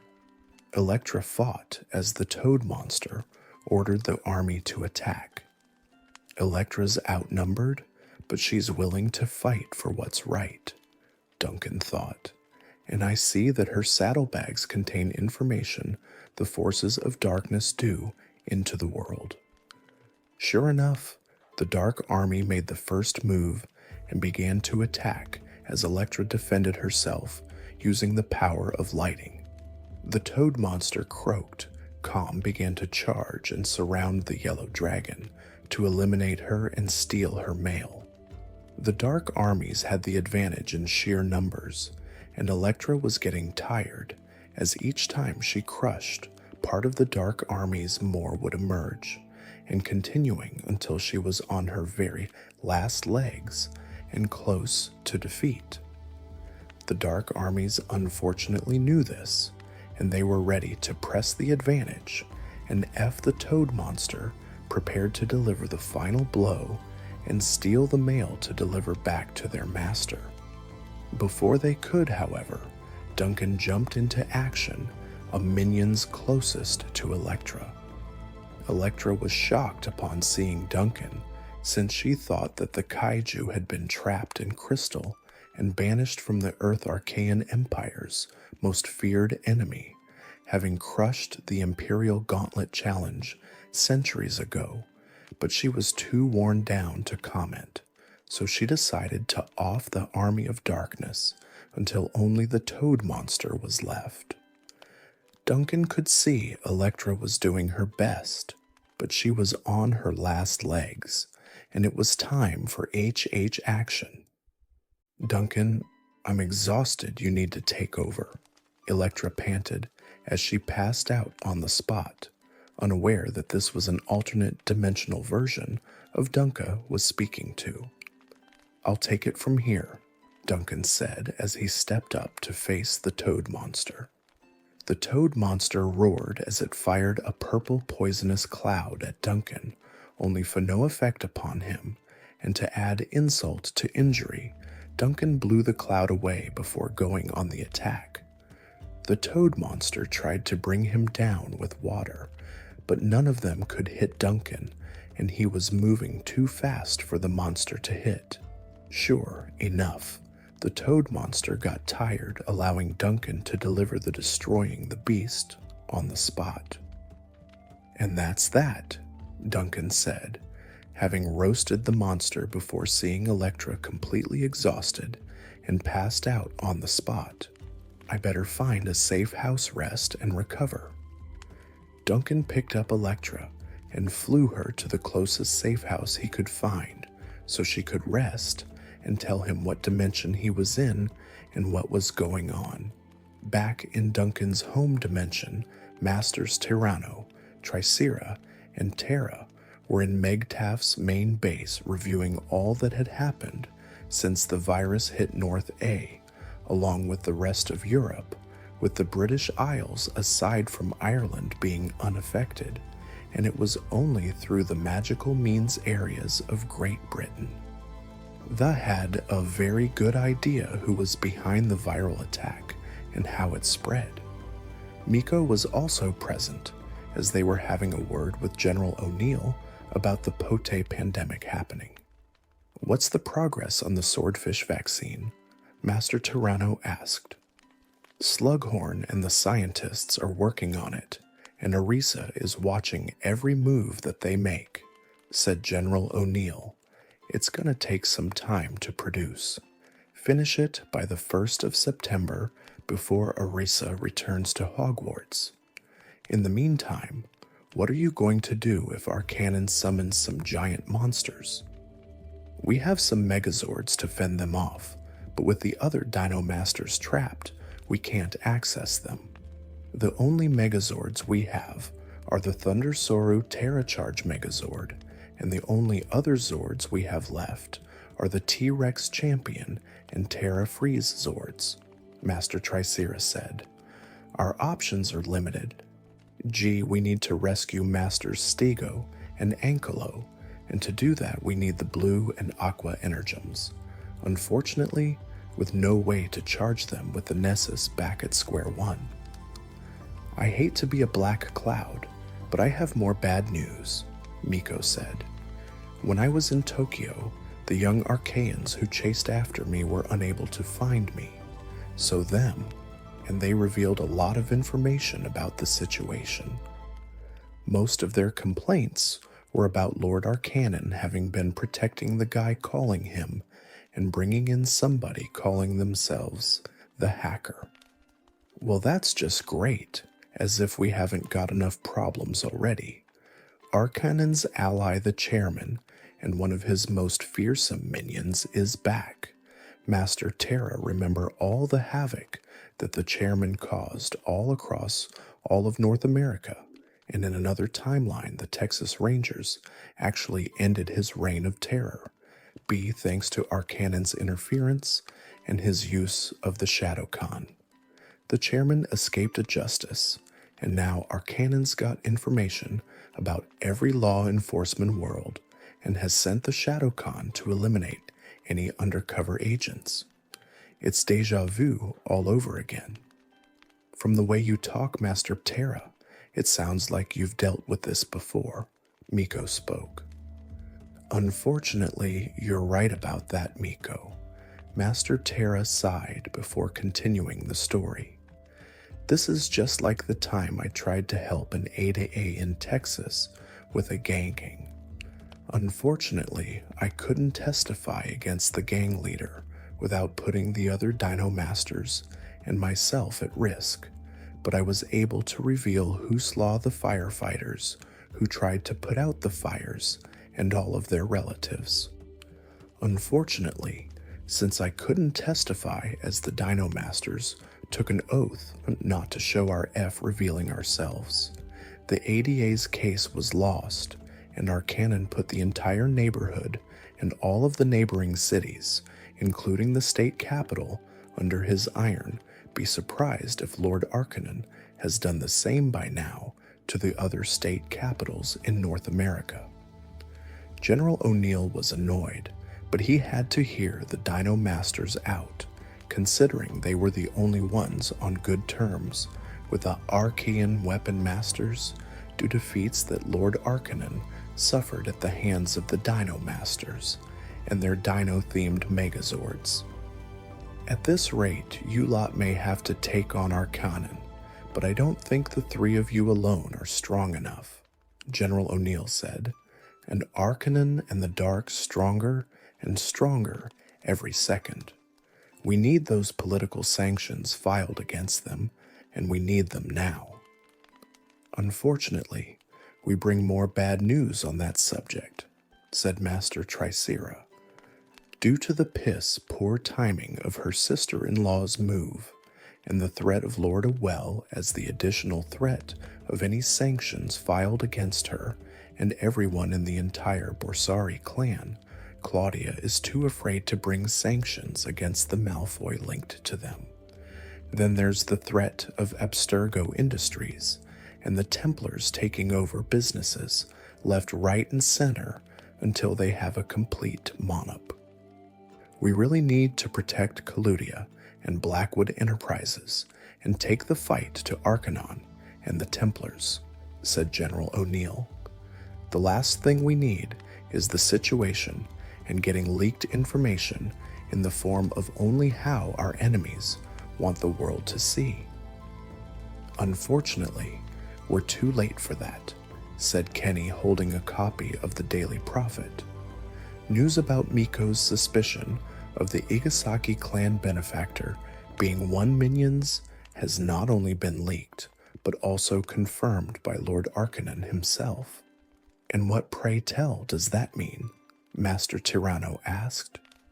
It means that according to the Archaean Empire's permanent bylaws, any alliances, binding or not, are officially null and void if said alliance was made with some benefactor working for enemies of the Archaean weapon masters. Kenny sighed gravely.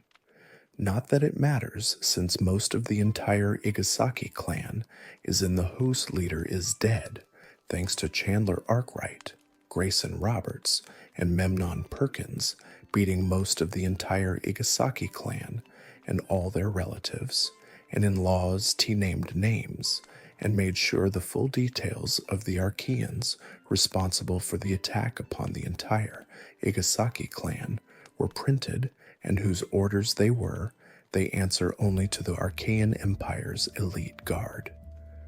Before anybody could speak up, Miko found herself on the floor, screaming in pain at the tip of her lungs. "What's happening to Miko?" asked General O'Neill. "We've seen this before, and it's not pretty," said Master Tricera.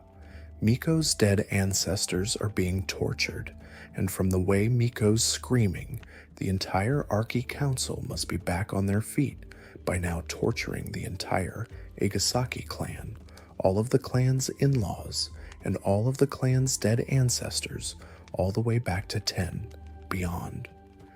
And news of Arcanon stating in entire media that he's got more information of other certain individuals, and their ancestors will be released to the public show circumstances force his hand," said Master Tyranno. "Basically, that translates to, should anybody cross him, he will release information on their ancestors. I can the Journal of Secrets and the Geno Scroll with him, and I can also guess that's the main reason why the ICW refuses to file any political sanctions against the even linked to them." "So, what do we do now?" Master Terra asked. I don't know." General O'Neill spoke at a complete and utter loss on what to do at this point. The Dino Masters were shocked upon hearing that, and assumed that if General O'Neill had no idea what to do about the situation, then things would get worse, and all hope of stopping Lord Arcanon and the forces of darkness would die on the spot. To be continued